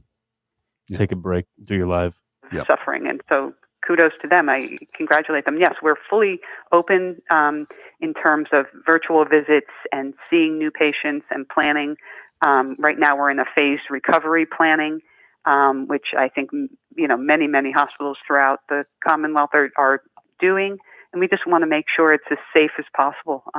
Certainly, we have to take the lead from the state, and when the governor says it's safe to open up, and then undoing sort of all of what we've established to treat patients safely during this time is probably going to be more work than switching to virtual visits and what we did, in sort of early March. Can you stick around and take a few calls if people have questions? Yeah, sure. No problem. Okay. If you have any questions for Dr. Sheila Partridge, she's a bariatric surgeon at Newton Wellesley Hospital. And again, I can't speak highly enough for her, of her. She did a great job for me. And I know a lot of people have had this surgery, and I don't know anybody who regrets having it. Let me put it that way. So if you want to talk to Sheila Partridge, Dr. Sheila Partridge, get online, 844-500-4242, 844-500-4242. Everyone needs a great pair of wireless earbuds, and you already know Raycon earbuds start at about half the price of any other premium wireless earbuds on the market, and that they sound just as amazing as other top audio brands that you know. If you're stuck in close contact with your significant other, and they maybe have different musical tastes, podcasting tastes than you do, now is the time to get the problem straightened out. It's good for it's a good way for tranquility, domestic tranquility. This is the newest model, the everyday E25 earbuds. They're the best Raycon ones yet, with 6 hours of playtime, seamless Bluetooth pairing, more bass, and a more compact design that gives you a nice noise isolating fit. Raycon's wireless earbuds are so comfortable, perfect for conference calls, video chats, or binging podcasts. Unlike some of your other wireless options, Raycon earbuds are both stylish and discreet with no dangling wires or stems. Again, you can listen to your podcasts, your significant other can listen to his or her podcasts, and you won't have any arguments. So one person can listen to Dirty Rats and one person can listen to the Howie Carr Show podcast? Well, that's kind of the same thing, but yeah, I was thinking, well, whatever you want to say. So I Grace. could listen to my Hairspray musical, and my fiance could listen to a Bruins podcast from yes, a retrospective on the days of Bobby Orr and Derek Sanderson and Phil Esposito. Perfect. Yes. Get 15% off your order right now at buyraycon.com/Howie. That's buy, B-U-Y, buyraycon.com/Howie for 15% off Raycon wireless earbuds. Buyraycon.com/Howie. If you want to talk to Dr. Partridge, give us a call at 1-844-500-4242. I'm Howie Carr. If you change the station, the Moonbats win. You're listening to the Howie Carr Show. This hour of the Howie Carr Show is brought to you in part by MD Drip IV Therapy in Dedham, Mass. Go to mddrip.com to book your appointment. Mention Howie at checkout and receive 10% off. mddrip.com. President Trump's life has changed a lot in the last couple of years, but one thing that remains consistent, his love for a good nickname. What happened to Mini Mike? Where is he? Mini Mike, I've had him up to here. Sleepy Joe has no idea what he's even talking. He doesn't even know what he's talking about. Sleepy Joe, get off the stage, please. I don't think the guy's got a chance. Sleepy Joe, I don't think he's got it. I don't know. I think Sleepy Joe may be able to limp across the finish line. Crying Chuck. I don't want to say Crazy Nancy, because if I say that, you're going to say it's a copy of crazy Bernie, and that's no good. Who that judge? Alfred E. Newman. You know, I thought Pocahontas was gone, left in embers. I should have saved the Pocahontas thing for another year. Did you ever hear Pocahontas? It's Pocahontas, Elizabeth Warren. Little pencil neck Adam Schiff. Got the smallest, thinnest neck I've ever seen. But Nancy Pelosi, I call her Nervous Nancy. Crooked Hillary. Crooked Hillary Clinton. Bill Clinton said to Crooked Hillary. Crooked Hillary, do you think he calls her Crooked Hillary? I'm here with Dr. Bruce Houghton from Perfect Smiles in Nashua, New Hampshire. Dr. Houghton, tell us about the state-of-the-art procedures that can help many people look 10 to 15 years younger. As we age, we do lose these proper proportions to our faces. And so if you're deficient in your chin or mid-face, we can create the proper proportions and make you look great. Sometimes we use orthodontics to change the look of the face. Sometimes we just use the teeth themselves, and it creates the right support for a beautiful face. They're all non-surgical procedures. There's some pretty complex cases that you deal with. Give me an example of a tough case. Well, some cases, people just are missing a lot of teeth. I get a lot of people that come in and think that I cannot solve their problems because they're too great, but I really can. We've been doing this for over 35 years, and there isn't much that we haven't seen. So even if you're missing a few teeth, or your teeth are discolored, or you're very embarrassed, there's no reason not to come in for a consultation, right? Absolutely. New techniques, new technology, things are available to us that we never had before, and we can handle just about everything. Where can people find you? So you can find us at perfectsmiles.com or call 844-A-PERFECT-SMILE. And now, an interview with the Emperor of Hate, Howie Carr. So now you've broken your elbow. Have you ever broken any other bones? When I was 8 years old, I broke my leg. I was playing touch football in Portland, and a big kid, a 15-year-old, tackled me. When I was in my 30s, I was going down the stairs, and one of the kids' toys was on the stairs, and I tripped on it and broke my foot. I lost a tooth playing touch football when I was just out of Deerfield. I got smacked in the jaw. My tooth went up, and I still have a bridge, a crown from that mishap. I have a replacement hip, and now I have a bunch of pins in my left elbow. When do you plan to retire? I don't plan on retiring. As an old football coach once said, once you retire, there's only one big moment left. You know what that is.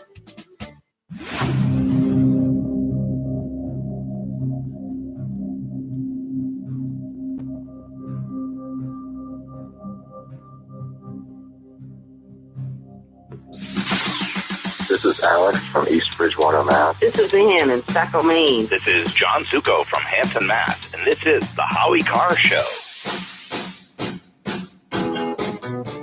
844-500-4242. With us is Dr. Sheila Partridge from Newton Wellesley Hospital. She's a leading bariatric surgeon. She did the operation, the sleeve operation, it's called, on me. And I lost 100 pounds, and I'm very happy, very pleased with the operation. And now again, it's coming out. It's becoming clearer and clearer that obesity is one of the leading factors leading to an increased death toll among people who come down with the virus. And you're 40% more likely to die if you're positive, according to statistics from the UK. So if you have any questions about obesity, this is a perfect chance to get some questions answered with Dr. Sheila Partridge from Newton Wellesley Hospital. If 844-500-4242. Gary, you're next with Howie Carr and Dr. Sheila Partridge. Go ahead. Yeah, good afternoon, Howie. Good afternoon, Dr. Partridge. Question for Dr. Partridge, or maybe a couple questions. First of all, who would be a good candidate? And let me describe what I am. I'm basically a walking blimp, and 300 pounds probably, and 5'8", so you can see where I am at. I lost a bunch of weight maybe 20 years ago, and then since then it's just been piling on and piling on and piling on, and it's more than what I lost before. A familiar story, Dr. Partridge, isn't it? You there, Dr. Partridge? Yeah, are you there? Uh-oh. I think we hold on, Gary. We'll get her back if we lost her. But that's the he hung up. That's the way it goes. I mean, people starve themselves, and to get ready for a wedding or a graduation, And then once they get past the moment, they just binge eat and they put it back on. And it's tough. Are you there, Dr. Partridge? No, I don't think we have her. 844-500-4242. Here's another one. We're going to try to get her back on the line here. Question for Dr. Partridge. I had bariatric surgery in 2000 and have kept the weight off. I experience horrible leg cramps frequently. Is there a connection to my bariatric surgery? I'll ask her that when we get her back on the line. 844-500-4242. And again, we're not trying to fat shame anybody, but it's just that people are thinking about this. You know, I don't know about you, but I've you know, when I read these stories in the paper, you know, the one person 35, 40 years old dies, I think to myself, okay, there's probably more to this story than just being struck down with no underlying conditions. And oftentimes, you know what the underlying condition is when you see the photograph in the paper. And again, this is a significant health issue, and I think a lot of people are thinking about this. 844-500-4242, and the column in the Daily Mail, the writer spoke to a bariatric surgeon in the UK. And he said that it's difficult to talk about. It's a very difficult subject to breach, he told me, and no one quite wants to say it. But there's no question in the mind of any of my colleagues, patient size is a major factor in this disease. And, you know, it's that's just it. And again, as she said, no one knows what the I mean, you don't know clinically what the connection is, but if you weigh that much, if you're that overweight, you're just not gonna be as healthy. I can say that as a layman, just as someone who once was that healthy. And Gary, if you're still listening, he hung up, but you know, if you're 5'8" and you weigh over 300 pounds, you are a pretty good candidate for it. Because I was a little over 6 feet and I was 280. I just barely made the cut. But I did make the cut, so I was okay, and again, it was the best thing that ever happened to me. I think her phone died. I think unfortunately, we think Dr. Partridge's phone died, so we can't get her back. But Officer Mark says, which Eskimo village was your blubber donated to? I took it off. You know, I think a lot of people, I've told a couple of people that I know that have weight problems. I said, you really ought to think about this. You ought to call Dr. Partridge. You know, it's Newton Wellesley Hospital. It's the weight loss center. It's right there. And, you know, one guy in particular said, you know, it's the one pleasure I have in life is eating. And again, the Daily Mail columnist who had a problem with weight said, no one wants to be separated from the love of their life, which is the tub of ice cream in the freezer. But I always tell people, if you have the surgery, it doesn't mean you can't eat the same foods. You just can't eat as much. And you don't need, as Americans, and I'm not lecturing anybody here, but you don't need to eat as much food as all of us eat. We overeat. And since I had the surgery and I go to places, restaurants, and I see how much people are eating, and I know I've gone to those restaurants. I still go to them, and I just can't believe I used to eat those portions. Now I order the portion, and I take back enough for a couple of 3 meals. It's just really it's just it's really something. You don't need to eat that much. That's all I'm saying. Okay, I'm sorry we didn't have Dr. Partridge back with us, but if you want to give her a call, she's at the Newton Wellesley Hospital, the Newton Wellesley Hospital Weight Loss Center. We'll tweet out a link to her website if you want to check her out. When we come back, it'll be Karen Polito and the Wizard of Oz. We all shop online, and now you can do it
out of the treatment plan. For me, I lived with TMJ. I'd literally have to crack my jaw throughout the day to relieve the pressure. I'd get headaches throughout the day. I'd be in pain. When I was at Perfect Smiles, they asked me what I wanted to get out of the treatment.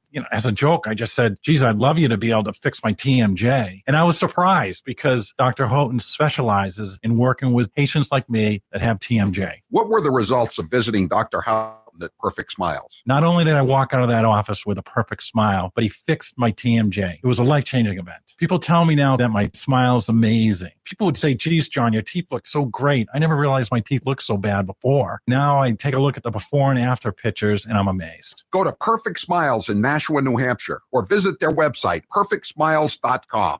He's the gaffe that keeps on giving. Here's 1 minute of former Vice President Joe Biden. You teachers who touch them, figuratively speaking, well, I hope you touch them and tell them how much you love them too. But my point is, when you touch their hearts, I get in trouble some of the things I say, but I want to tell you, just be straight up. If I'm your president, with me, it starts here in my gut, goes to my heart, and then I articulate it. and by the way, I sit on the stand and it get hot. I got hairy legs that turn turn blonde in the sun. And the kids used to come up and reach in the pool and rub my leg down so it was straight and then watch the hair come back up again. 1.2 billion. So you go ahead and you stack spaghetti sauce at a store in a supermarket. You control the guy or the woman who brings out the carts on a forklift. So I learned about roaches. I learned about kids jumping on my lap. And I've loved kids jumping on my lap. He's New England's talk radio king. He's Howie Carr. The only French term I like is sans culotte, without trousers. I used to describe Ted Kennedy as sans culotte because after the Obar incident, when he was wandering around down on the beach, with his 20th Scotch tumbler of the day in his hand, stumbling around with he was just there, as the Michelle Cassone, Patches Date said, he was just there without trousers, or as we say in Paris, sans culotte. We've seen nothing that I can work with President Bush on, and I'm disappointed because I thought that there might be some interest because of what he said in the campaign. President Bush, this is your brain. This is your brain on Botox, okay? That's the lesson of that one. You're listening to the Howie Carr Show. He's the co-sponsor of the Green New Deal, so what better time to play some of his greatest hits? Ladies and gentlemen, it's Mr. Frosty. This is going to be a mission to save all of creation. If you want to ignore that these changes are taking place and that they're having a dramatic impact, then you are in the right place. You know what the winters were like at Plymouth Rock? You know what the winters were like at Plymouth Rock, Senator? Well, here is the thing.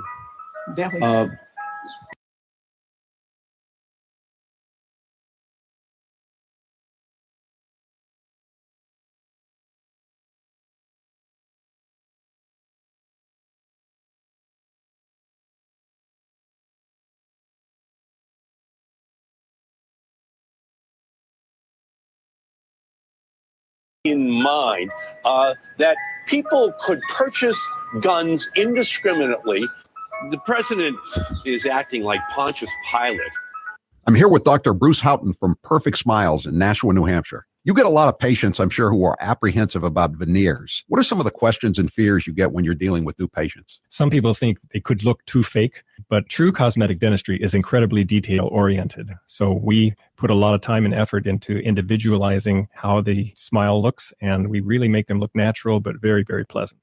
People are concerned. They wonder, I got my teeth. Do I really want to put caps on? Exactly. Yeah, they think they'll have that Hollywood look or fake look, but the technology that we have available and the artistry that we can create now really makes things so natural that most people, in fact, most dentists are just surprised that we can create what we can create nowadays. Everyone is different. Everyone has different facial dimensions, different bone structure, and we do everything we can to individualize treatment because there is no one perfect smile. It is your perfect smile. Dr. Houghton, where can people find you? So you can find us at perfectsmiles.com or call 844-A-PERFECT-SMILE, 844-A-PERFECT-SMILE.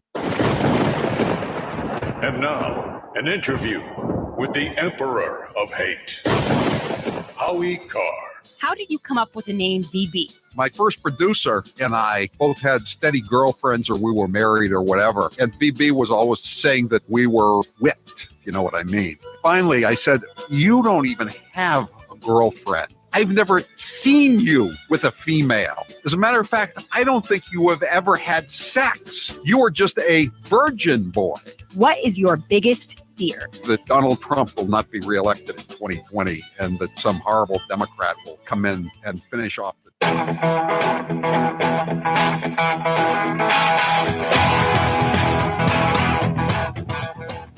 Better strap yourself in. It's time for the Howie Carr Show. Did you sexually assault Tara Reid? No, it is not true. I'm saying unequivocally, it never happened. Do you view this as a closed issue, or what is your response? Well, it is for me. I believe him when he says it didn't happen. Joe Biden is Joe. We're here to stand in support of Dr. Christine Blasey Ford and to applaud her courage as she prepares to tell her story. They're so afraid of the truth, and they're so afraid of women. Live from the Matthews Brothers Studios. Do you believe that's the reality we're facing, that lives will be lost to reopen the country? It's possible there will be some. The president, you heard there acknowledging the potential cost in lives as he tries to reopen the country. This is a pretty striking admission. To the people that have lost someone, there is nobody. I don't sleep at nights thinking about it. There's nobody that's taken it harder than me. Who's your captain? Howie Carr. A Dallas County judge ordered a North Texas salon owner to spend time in jail for defying an order and opening her business last week. This is not a new world, but like every one of the super states that preceded it, it has one iron rule. Logic is an enemy and truth is a menace. Unchained and unstoppable. If you would like to take this opportunity to acknowledge that your actions were selfish, this court will consider the payment of a fine in lieu of the incarceration. If you think the law is more important than kids getting fed, then please go ahead with your decision, but I am not going to shut the salon. You have nothing but spindly limbs and a dream, and the state has no use for your kind. You are obsolete. Rump swabs, hacks, and moonbats beware. It's Howie Carr. 844-500-4242. We told you yesterday that there were only 3 states in the union where you couldn't play a round of golf legally, and that all of them had rhino governors, Republican and name only governors. That would be Maryland, Vermont, and the Commonwealth of Massachusetts. As of this evening, or as of tomorrow, perhaps as early as tomorrow, there will only be 1 state in the union where you can't play a round of golf. Would you care to guess where it is? Yes, you are correct, sir. Massachusetts is the last state in the union. We're the only state in the union that has the golf courses are going to be closed. Governor Phil Scott in Vermont, Governor Larry Hogan, as they call him in Maryland, Governor Larry Hogan Parker. They announced that they're going to let the golf courses reopen. So it's only Charlie Parker that's keeping it shut down. So the reopening of the state is being left to his lieutenant governor, Karen Polito, or as we call her, pay to play Polito, for the way she's touching everything but the third rail when it comes to contributors. So she was up there with him a couple of days ago talking about the reopening of the state and their little commission that they've got set up. And we're gonna do some Wizard of Oz. We put together some cuts of her with a lot of Oz. But before we did that, just to give you an idea of the way she talks, so you can play the game a little more skillfully. The Wizard of your wits about you. Yeah. Or your wits not about you, as the case may be. If you're new to the show, we haven't played this game for a while. We used to take Joe Kennedy, the congressman, the father of Joe Kennedy. He was the original Wizard of Oz because he said a lot. And then we put in Ted Kennedy, and he kind of took over the Wizard of Oz contest. So we would take sound cuts and ask you to tell us how many times somebody said, I'm just letting you think about that for a while if you're new to the game.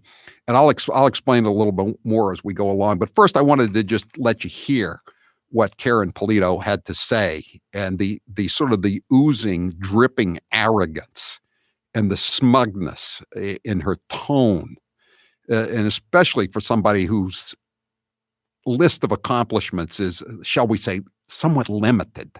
She was a state rep, and that's about it. That's about it. But why don't we start off, Taylor, with the supercut of Polito with the So again, just this gives you, think of this as spring training for the upcoming Wizard of Oz contest. Now, this was from a 6-minute, 30-second speech, and you could have cut almost an entire minute out of it just with Oz. Here we go, 21. Good morning, good afternoon to everyone. Let me just start by literally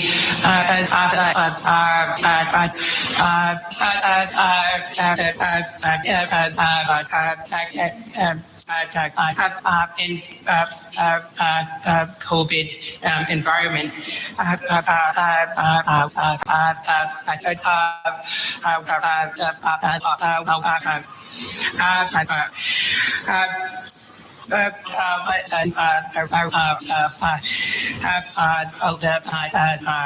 And we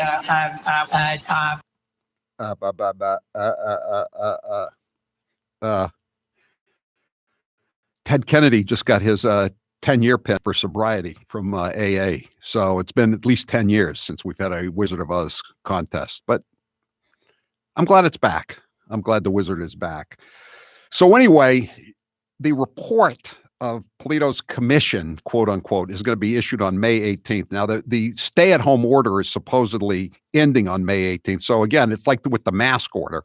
The governor's a little late to the game here. You know, why didn't he start the commission's deliberation, shall we say, a lot earlier? But he didn't. So she's trying to explain that May 18th is the deadline for reopening the state, but that doesn't mean they're going to reopen the state just because that's when they're going to come up with the report. Cut 18.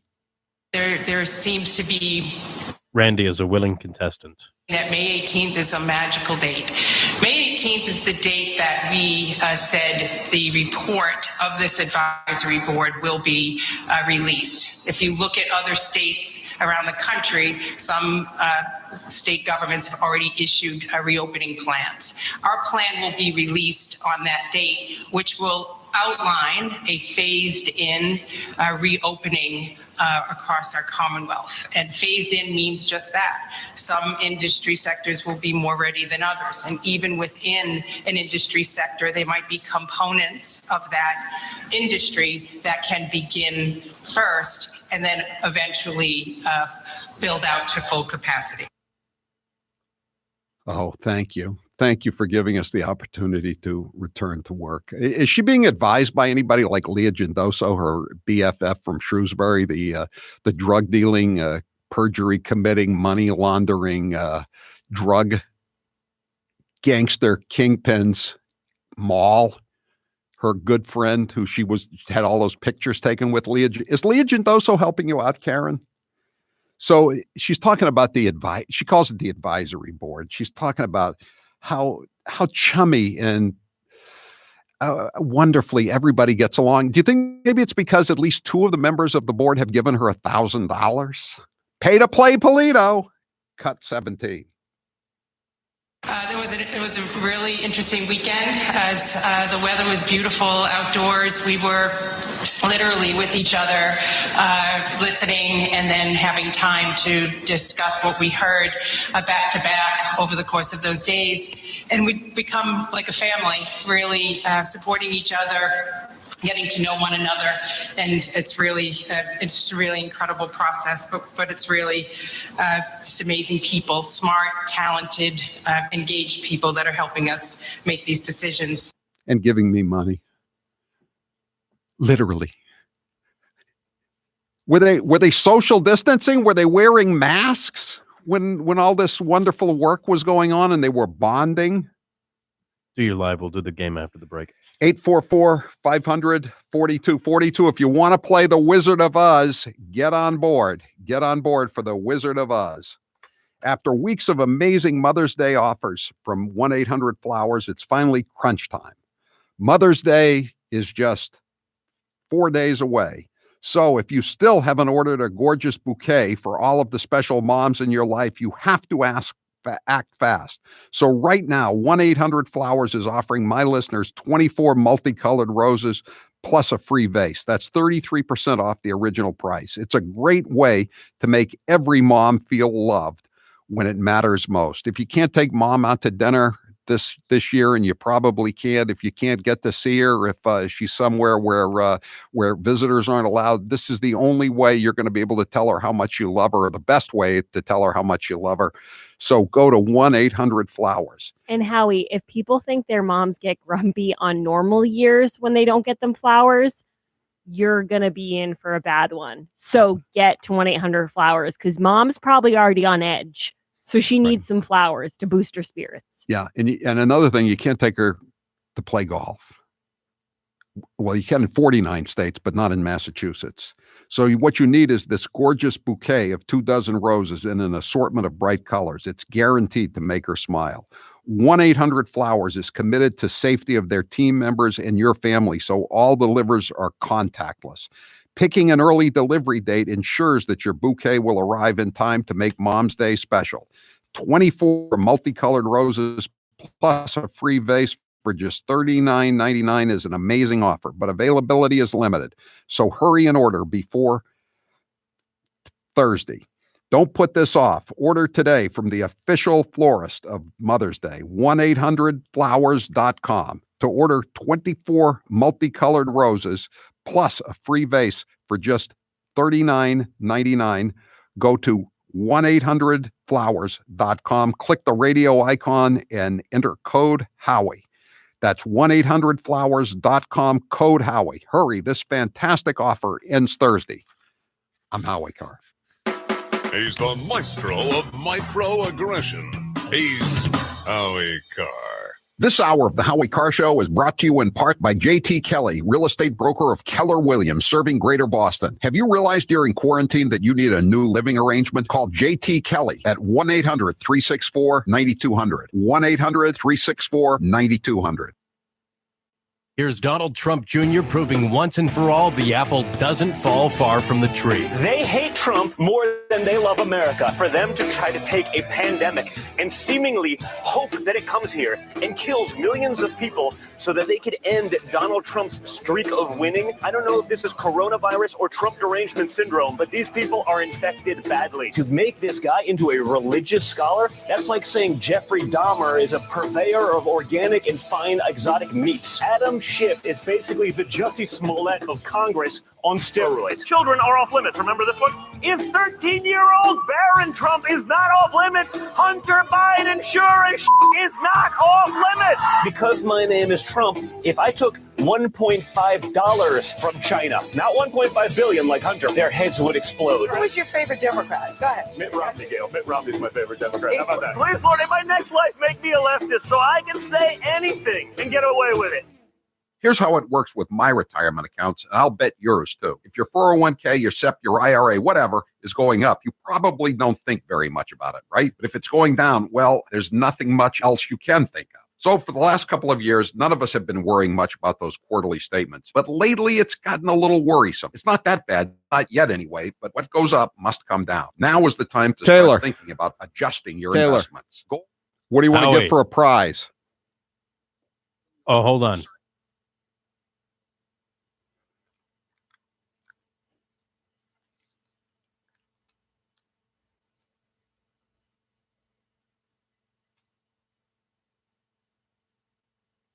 In honor of Ted Kennedy, a Kennedy Babylon. Okay. Exchange now. Call them today at 800-912-2300. And with Orion, you'll get more metal for your money. Call 800-912-2300. That's 800-912-2300. It's time for quarantine questions.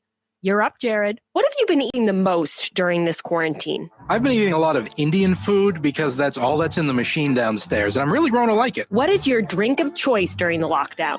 My drink of choice, I'm definitely a Scotch guy. A nice Dewar's really does it for me. What about a non-alcoholic drink? Coffee. What one TV show would you recommend to people who are quarantining right now? One show, Star Trek The Next Generation.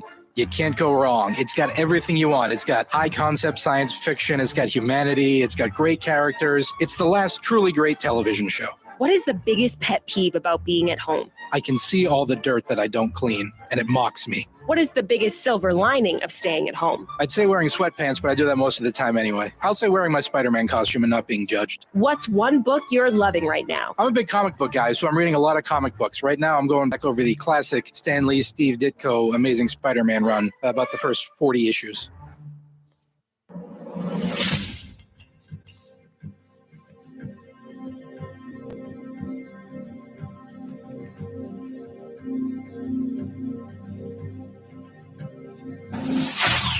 Hi, this is Val from Longmeadow, Mass. Hi, this is Tony and Pietra from Haverhill, Massachusetts. This is Myrnie in Fairfax County, Virginia, and this is the Howie Carr Show.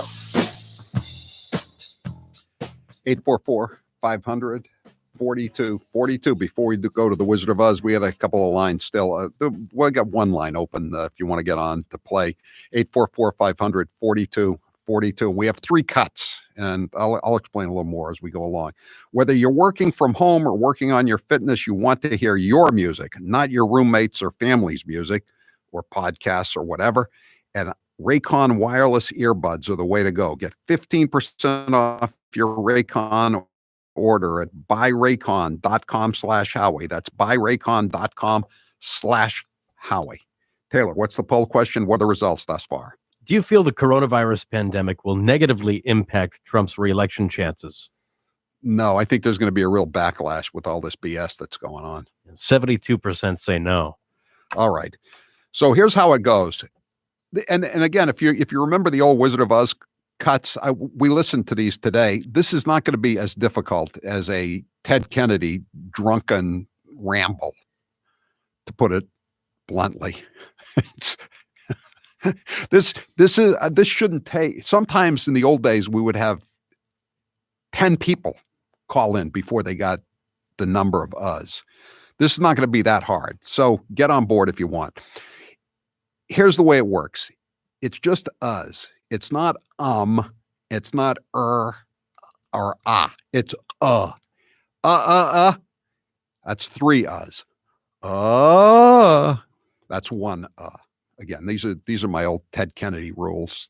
They're not really necessary, but I'm just trying to get into the spirit of the thing. So I give you a hint. I tell you how many seconds it is, and so you know how to count. And then we'll just ask you how many it is and how many times she said it. If you're wrong, we'll just hang up on you and say sorry, and we'll move on to the next one. But if you hear a winner when you're on hold, hang on, because we have three of these, okay? Three of these. And we may have to hold back for a while we reload the lines. But let's start out with our first Karen Polito Wizard of Oz cut. Cut 22. This is going to run 21 seconds. Thank you, Gov. And good morning, good afternoon to everyone. Let me just start by giving you a bit of an update about the work of the Reopening Advisory Board. Since launching last week, the board has met literally through back-to-back Zoom sessions. We're all a little rusty. If you lose, if you don't get the right number, we'll have more of these as time goes on, I have a feeling. Scott, how many times did she say I'm guessing 8, but I've been rusty. You're rusty, Scott. Try again. Sheldon, how many times? I'm so happy this is back, Howie. I guess 9. Freddie, how many? 7. Everybody's rusty. I'm not I'm not blaming anybody. You know, you lose a little off the old fastball. Randy, how many times? I counted 10. Rambo, how many times? That would be the number 6. Ed, how many times? 10. See, if 10 doesn't work the first time, it's not going to work the second time. All right, we're going to have to reload. And so 844-500-4242,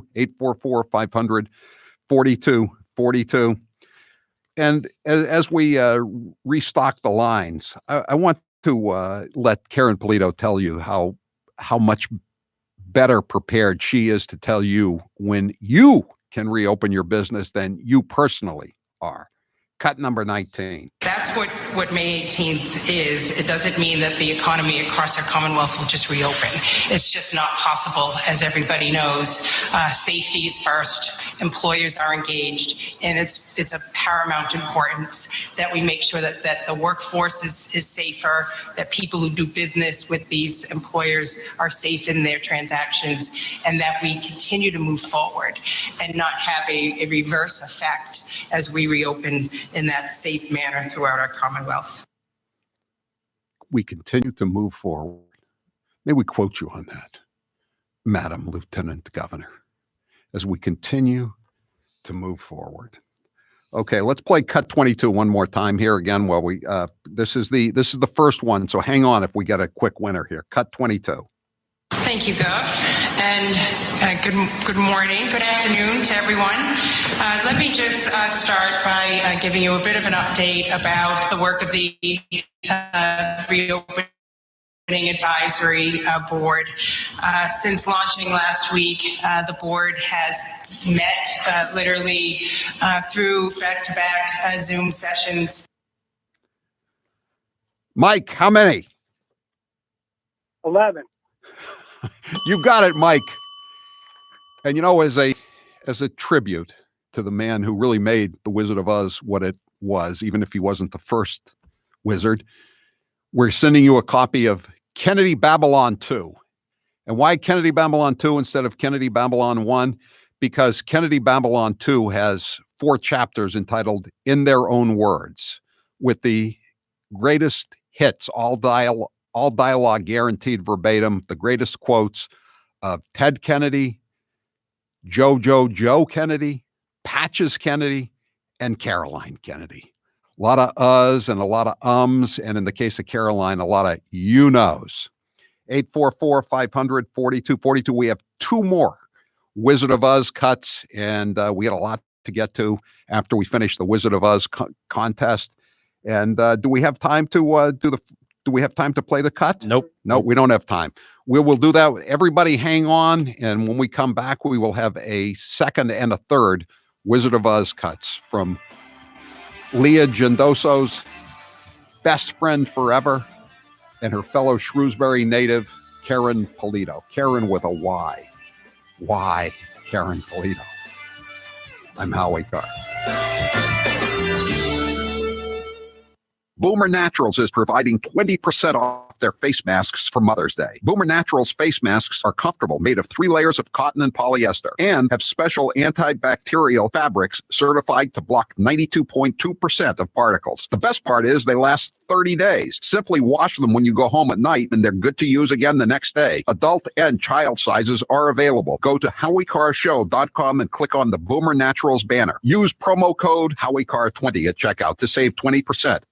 At Subaru of New England, we believe in vehicles that families can trust. And since your safety is our top priority, our retailers are making it easy for you to shop online right from your home. Just go to SubaruofNewEngland.com, enter your zip code to locate your Subaru retailer, and contact to confirm participation. It takes love and community to make a difference, and our New England Subaru retailers are committed to being a resource for our neighbors. Love, it's what makes Subaru, Subaru. The Moonbats always say Donald Trump isn't very bright. But what about Barack Hussein Obama? Let's listen to some of his greatest hits. I've now been in 50 7 states. I think 1 left to go. I don't know what the term is in Austrian. The Cambridge police acted stupidly. And there has never been any man or woman more qualified for this office than Hillary Clinton. There are neighborhoods around the country where it is easier for a 12 or 13-year-old to purchase a gun and cheaper than it is for them to get a book. I believe in the Second Amendment. It's there written on the paper. If we fall for, a bunch of okey doke. A few months ago, when you were asked what's the biggest geopolitical threat facing America, you said Russia, not Al-Qaeda. You said Russia. And the 1980s are now calling to ask for their foreign policy back. Here's how it works with my retirement accounts, and I'll bet yours too. If your 401k, your SEP, your IRA, whatever, is going up, you probably don't think very much about it, right? But if it's going down, well, there's nothing much else you can think of. So for the last couple of years, none of us have been worrying much about those quarterly statements. But lately, it's gotten a little worrisome. It's not that bad, not yet anyway, but what goes up must come down. Now is the time to start thinking about adjusting your investments. Gold and silver have always been a hedge against stock market volatility. Uncertainty about the future has traditionally meant rising prices for precious metals. Orion Metal Exchange is the only precious metals company I trust. Give Orion a call to get a free, no-obligation investment guide about protecting your future with an enduring investment in gold and silver. You've got nothing to lose and everything to gain, including peace of mind, by calling Orion Metal Exchange now. Call them today at 800-912-2300. And with Orion, you'll get more metal for your money. Call 800-912-2300. That's 800-912-2300. And now, an interview with the Emperor of Hate, Howie Carr. If Mr. Gooner was a person, what college would she attend? The U.S. Coast Guard. Is Mr. Gooner a conservative or a Democrat? Mr. Gooner is a fiscal conservative and a social liberal. If you could have dinner with any president, dead or alive, who would it be? Calvin Coolidge.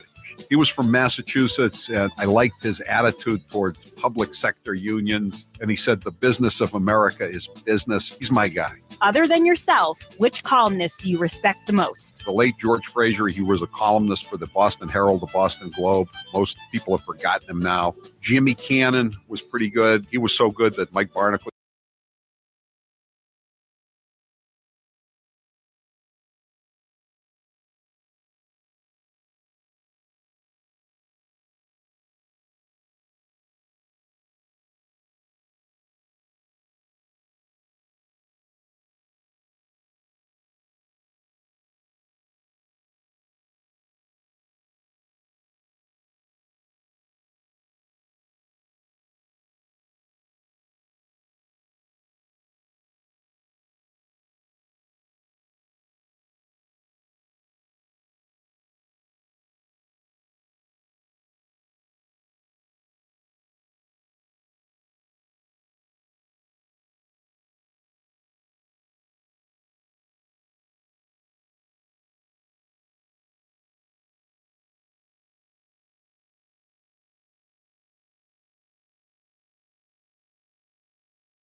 Live from the Matthews Brothers Studios.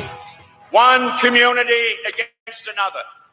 Urban against rural. City against suburb.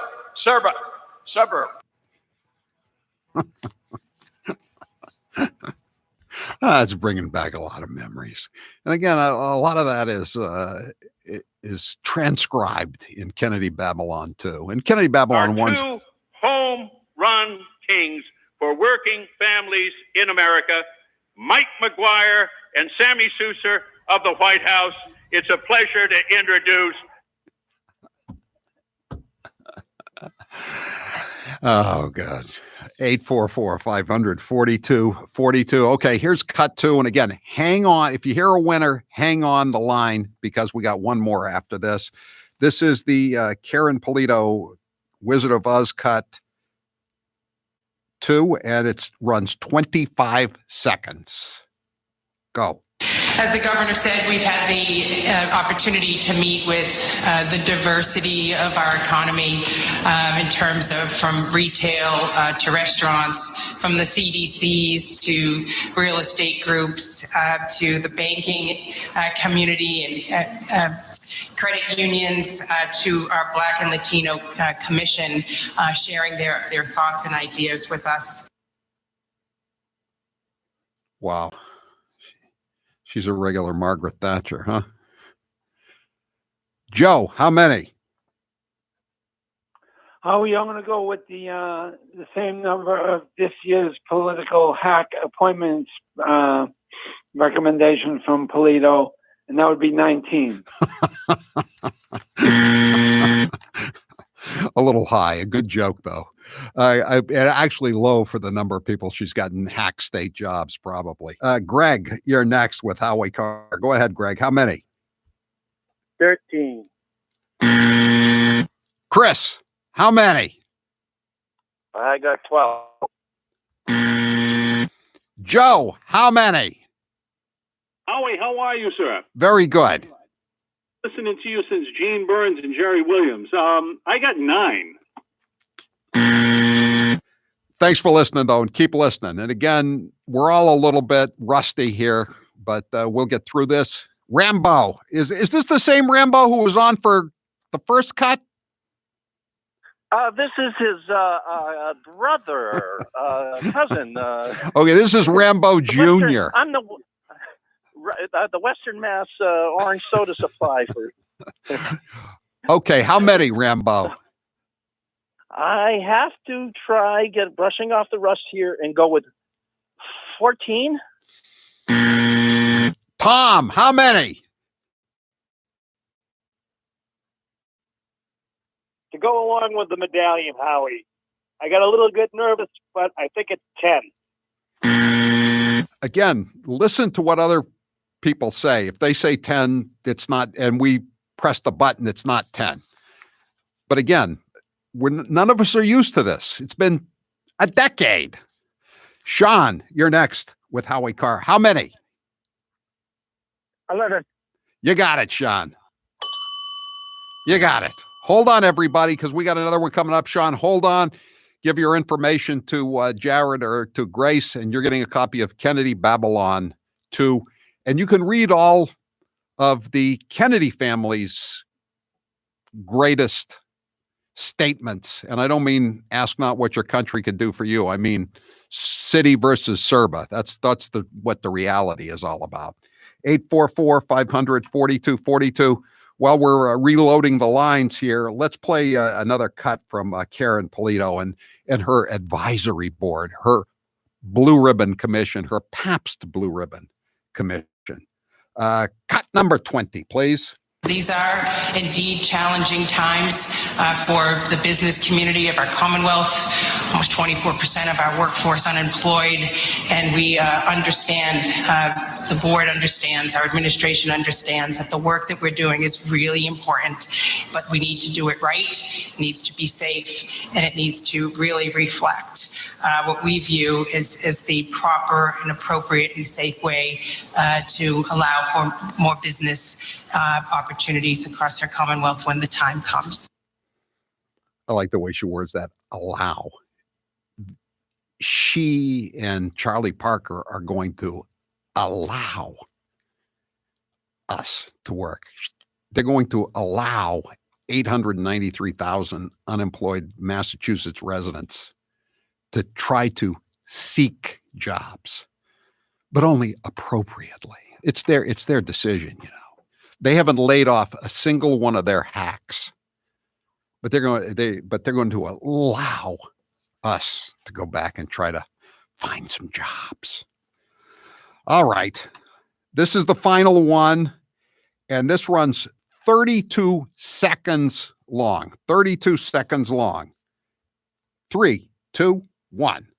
But there is a level of anxiety and a level of sense of urgency in industry as employers are struggling to make their business operation, continue to to operate in this environment. So these are indeed challenging times for the business community of our Commonwealth.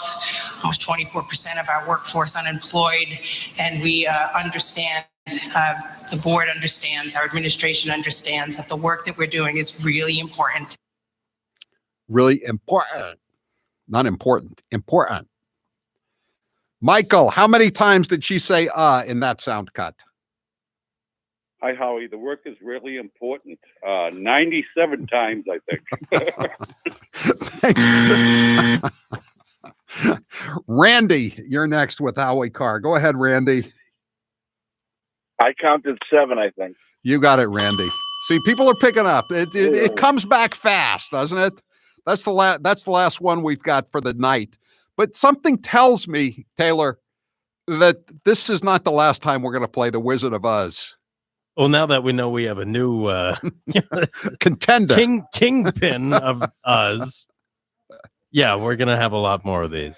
Yeah, and can you send me the entire list of cuts and also the whole 6-minute, I don't know, fest. I guess it's an fest. Extravaganza.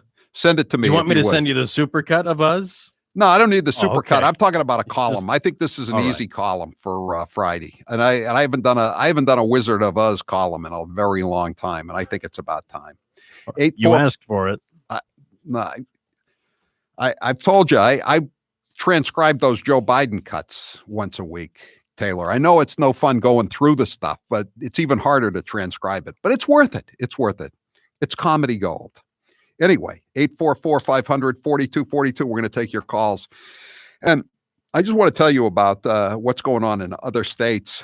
And I follow powerlineblog.com, and we have John Hinderacker, one of the writers of powerlineblog.com on. And they live in Minnesota, or they're based in Minnesota, or they used to be in Minnesota, and they filed a lawsuit today to try to reopen the state. And they really sum up how screwed up things are. And in Minnesota, it's like here, in the sense that the average age of the deceased victim is 83. Most of the victims were in nursing homes, and they announced the new list every day, and it's mostly people in their 90s and 80s and a few in their 70s and 60s.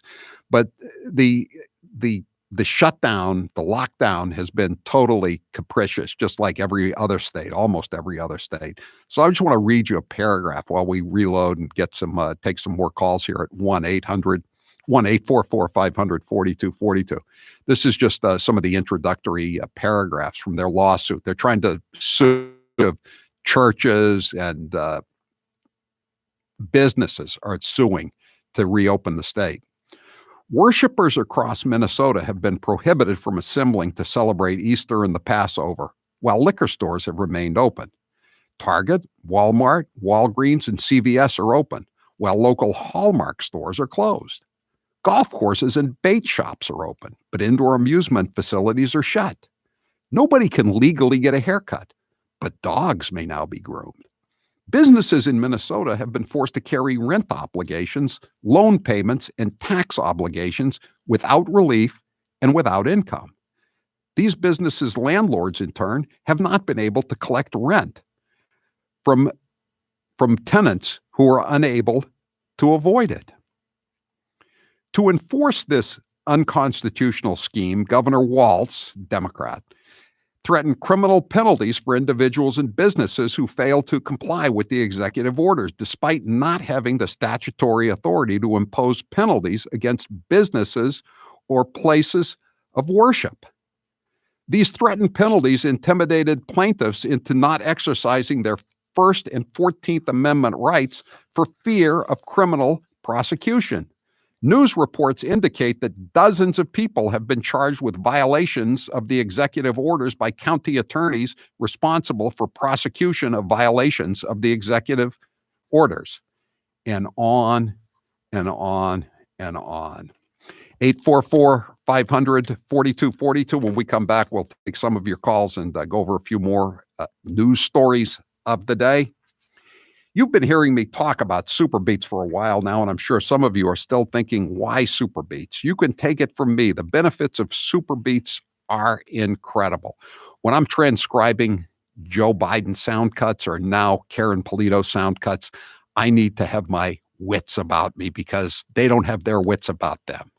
And when I take super beets, I take a little teaspoon, put it in water, stir it up, and it gives me a good feeling. My thinking seems clearer. I know my circulation is improved. My blood pressure goes down. It's just a great physical aid to your daily routine. Take it twice a day, once in the morning and once in the afternoon after lunch when you start to fade a little bit. If that doesn't convince you, we can talk about the science behind super beets. Beets have nitrates. Nitrates support better blood flow. Better blood flow equals better energy and efficiency throughout the body and even supports healthy blood pressure. But super beets does so much more than eating regular beets and is unparalleled compared to other beet powders. Just one scoop of super beets has the nitric oxide equivalent of 3 whole beets.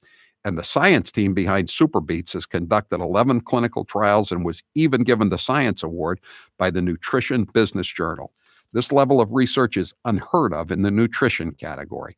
These are just some of the reasons I love super beets and why it's worked for me, Taylor, and Grace. And if you don't like beets, these don't taste like beets. This is a powder, a nice powder. You put it in water and it goes down easy and it makes you feel better.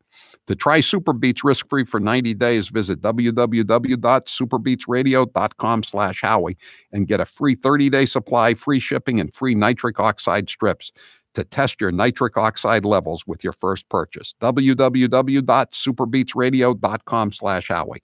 www.superbeetsradio.com/Howie. I'm Howie Carr. Give it here, chumps. More Howie Carr after this.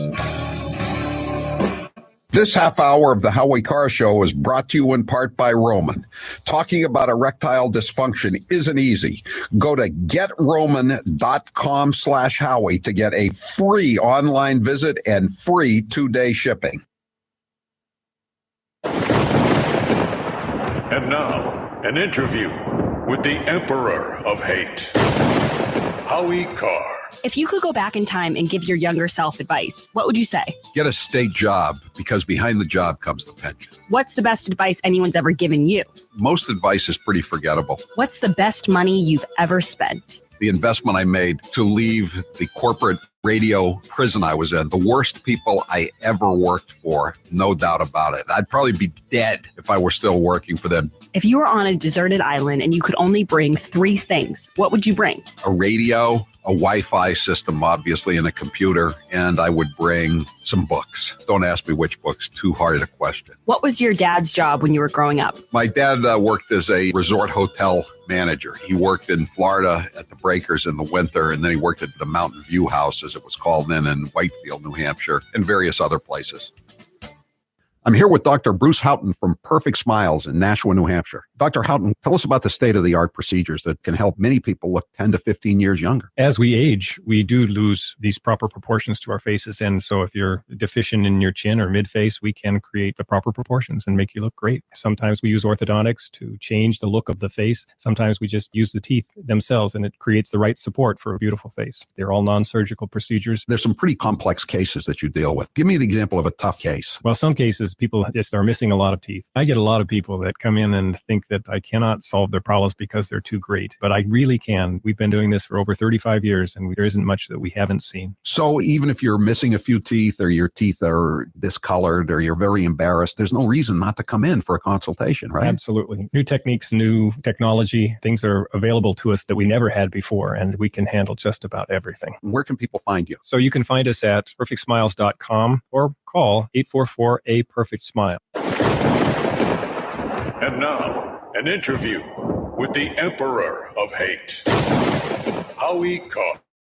Out of all of your books, which is your favorite title and why? I think my favorite title is Hitman because it's very effective. I thought long and hard about it. We're going to make it Boston Hitman, but then why make it Boston Hitman? Just make it Hitman. Make it a universal subject. If you could have dinner with one author, dead or alive, who would it be? I would probably have dinner with William Shakespeare. I know that's a cliche response, but he was the greatest writer in the English language. No question about it. If you won Mega Millions, would you retire completely? I used to say, no, I would not retire, but yeah, I think I would retire now. If you had to leave all of your money to one charity, which would it be? The Salvation Army. I like what the Salvation Army does. I don't think they have too many highly paid executives trying to be social justice warriors.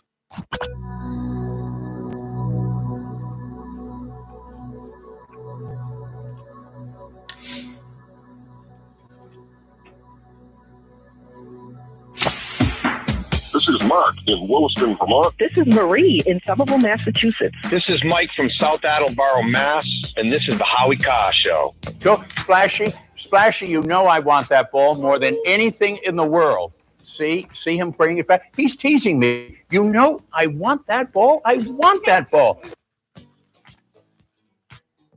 Talk about lack of self-awareness. Ted Kennedy named his last dog Splash. All these memories coming rushing back. Just because we're playing a little game that we used to play, Wizard of Oz. 844-500-4242. I was telling you about the situation in Minnesota. Let me just give you one more update on Minnesota. This, again, there was one death in Maine yesterday. In Minnesota, there were 27 deaths. Of those 23 deaths, of those 27, 23 occurred among residents of nursing homes. The share of all deaths in all nursing homes in Minnesota continues to slightly exceed 80%. Of the 27 new deaths, 4 decedents were in their 90s, 11 were in their 80s, 6 were in their 70s, 5 in their 60s, and 1 in his 40s. The median age of all decedents remains 83. Meanwhile, the Justice Department, Bill Barr, the Attorney General, has intervened, is backing a Virginia church that is suing Governor Blackface. He's prohibited all gatherings of over 10 people. I don't know if that includes cross burnings, because that's one of his favorite social events. He's been photographed wearing Ku Klux Klan hoods, and he's also been photographed in blackface, as you know. Governor Northam's lockdown prohibits many gatherings, including religious ones, of more than 10 souls. Flouting the restrictions is punishable by up to a year in jail and a $2,500 fine. So the Lighthouse Fellowship Church, it's on an island, exceeded the governor's cap by 6. 16 people went to the church, and the cops, the local Barney Fifes, gave the pastor a citation and a summons. And so now the church is suing Governor Blackface. The church says this is unequal treatment, and it submits photographs to make the case. One of them is a recent picture of Governor Blackface at a coronavirus press briefing. At least 21 people are visible in the room. Businesses deemed essential, meanwhile, attract hundreds of people. The church shows a photo of a Walmart parking lot where its lawyers counted 268 cars. Virginia's state-run liquor stores are open and reportedly had their best March on record. The Justice Department brief adds that Mr. Northam's orders allows non-retail professional businesses to stay open with no limit on the ability of the workforce to assemble in conference rooms, unquote. Virginia hasn't filed a response to the lawsuit by the church yet, but the feds say it will be difficult to justify a, quote, greater restriction on religious gatherings than similar secular gatherings. Thank you. Thank you, Attorney General Barr, for that. Here's another story from the Commonwealth of Massachusetts. Man accused of raping children among 830 inmates freed in Massachusetts. 2 men accused of raping children are among the nearly 830 Massachusetts inmates who've been freed in the last month over concerns of the Wuhan Red Death virus spreading in prison facilities. Convicted child rapist Glenn Christie, 54, and 29-year-old Matthew Paris, accused of raping 2 teenage girls this year, have both been released from Massachusetts prisons. Oh, isn't that nice? Another, New York. New York Police Union warns city will fall apart at the seams if enforcement of social distancing does not end. The union representing New York City's police officers has warned that the city will fall apart if the police force continues to be used to enforce social distancing. The president of the Police Benevolent Association of New York, Patrick Lynch, said the situation is untenable. The department needs to get cops out of the social distancing enforcement business altogether.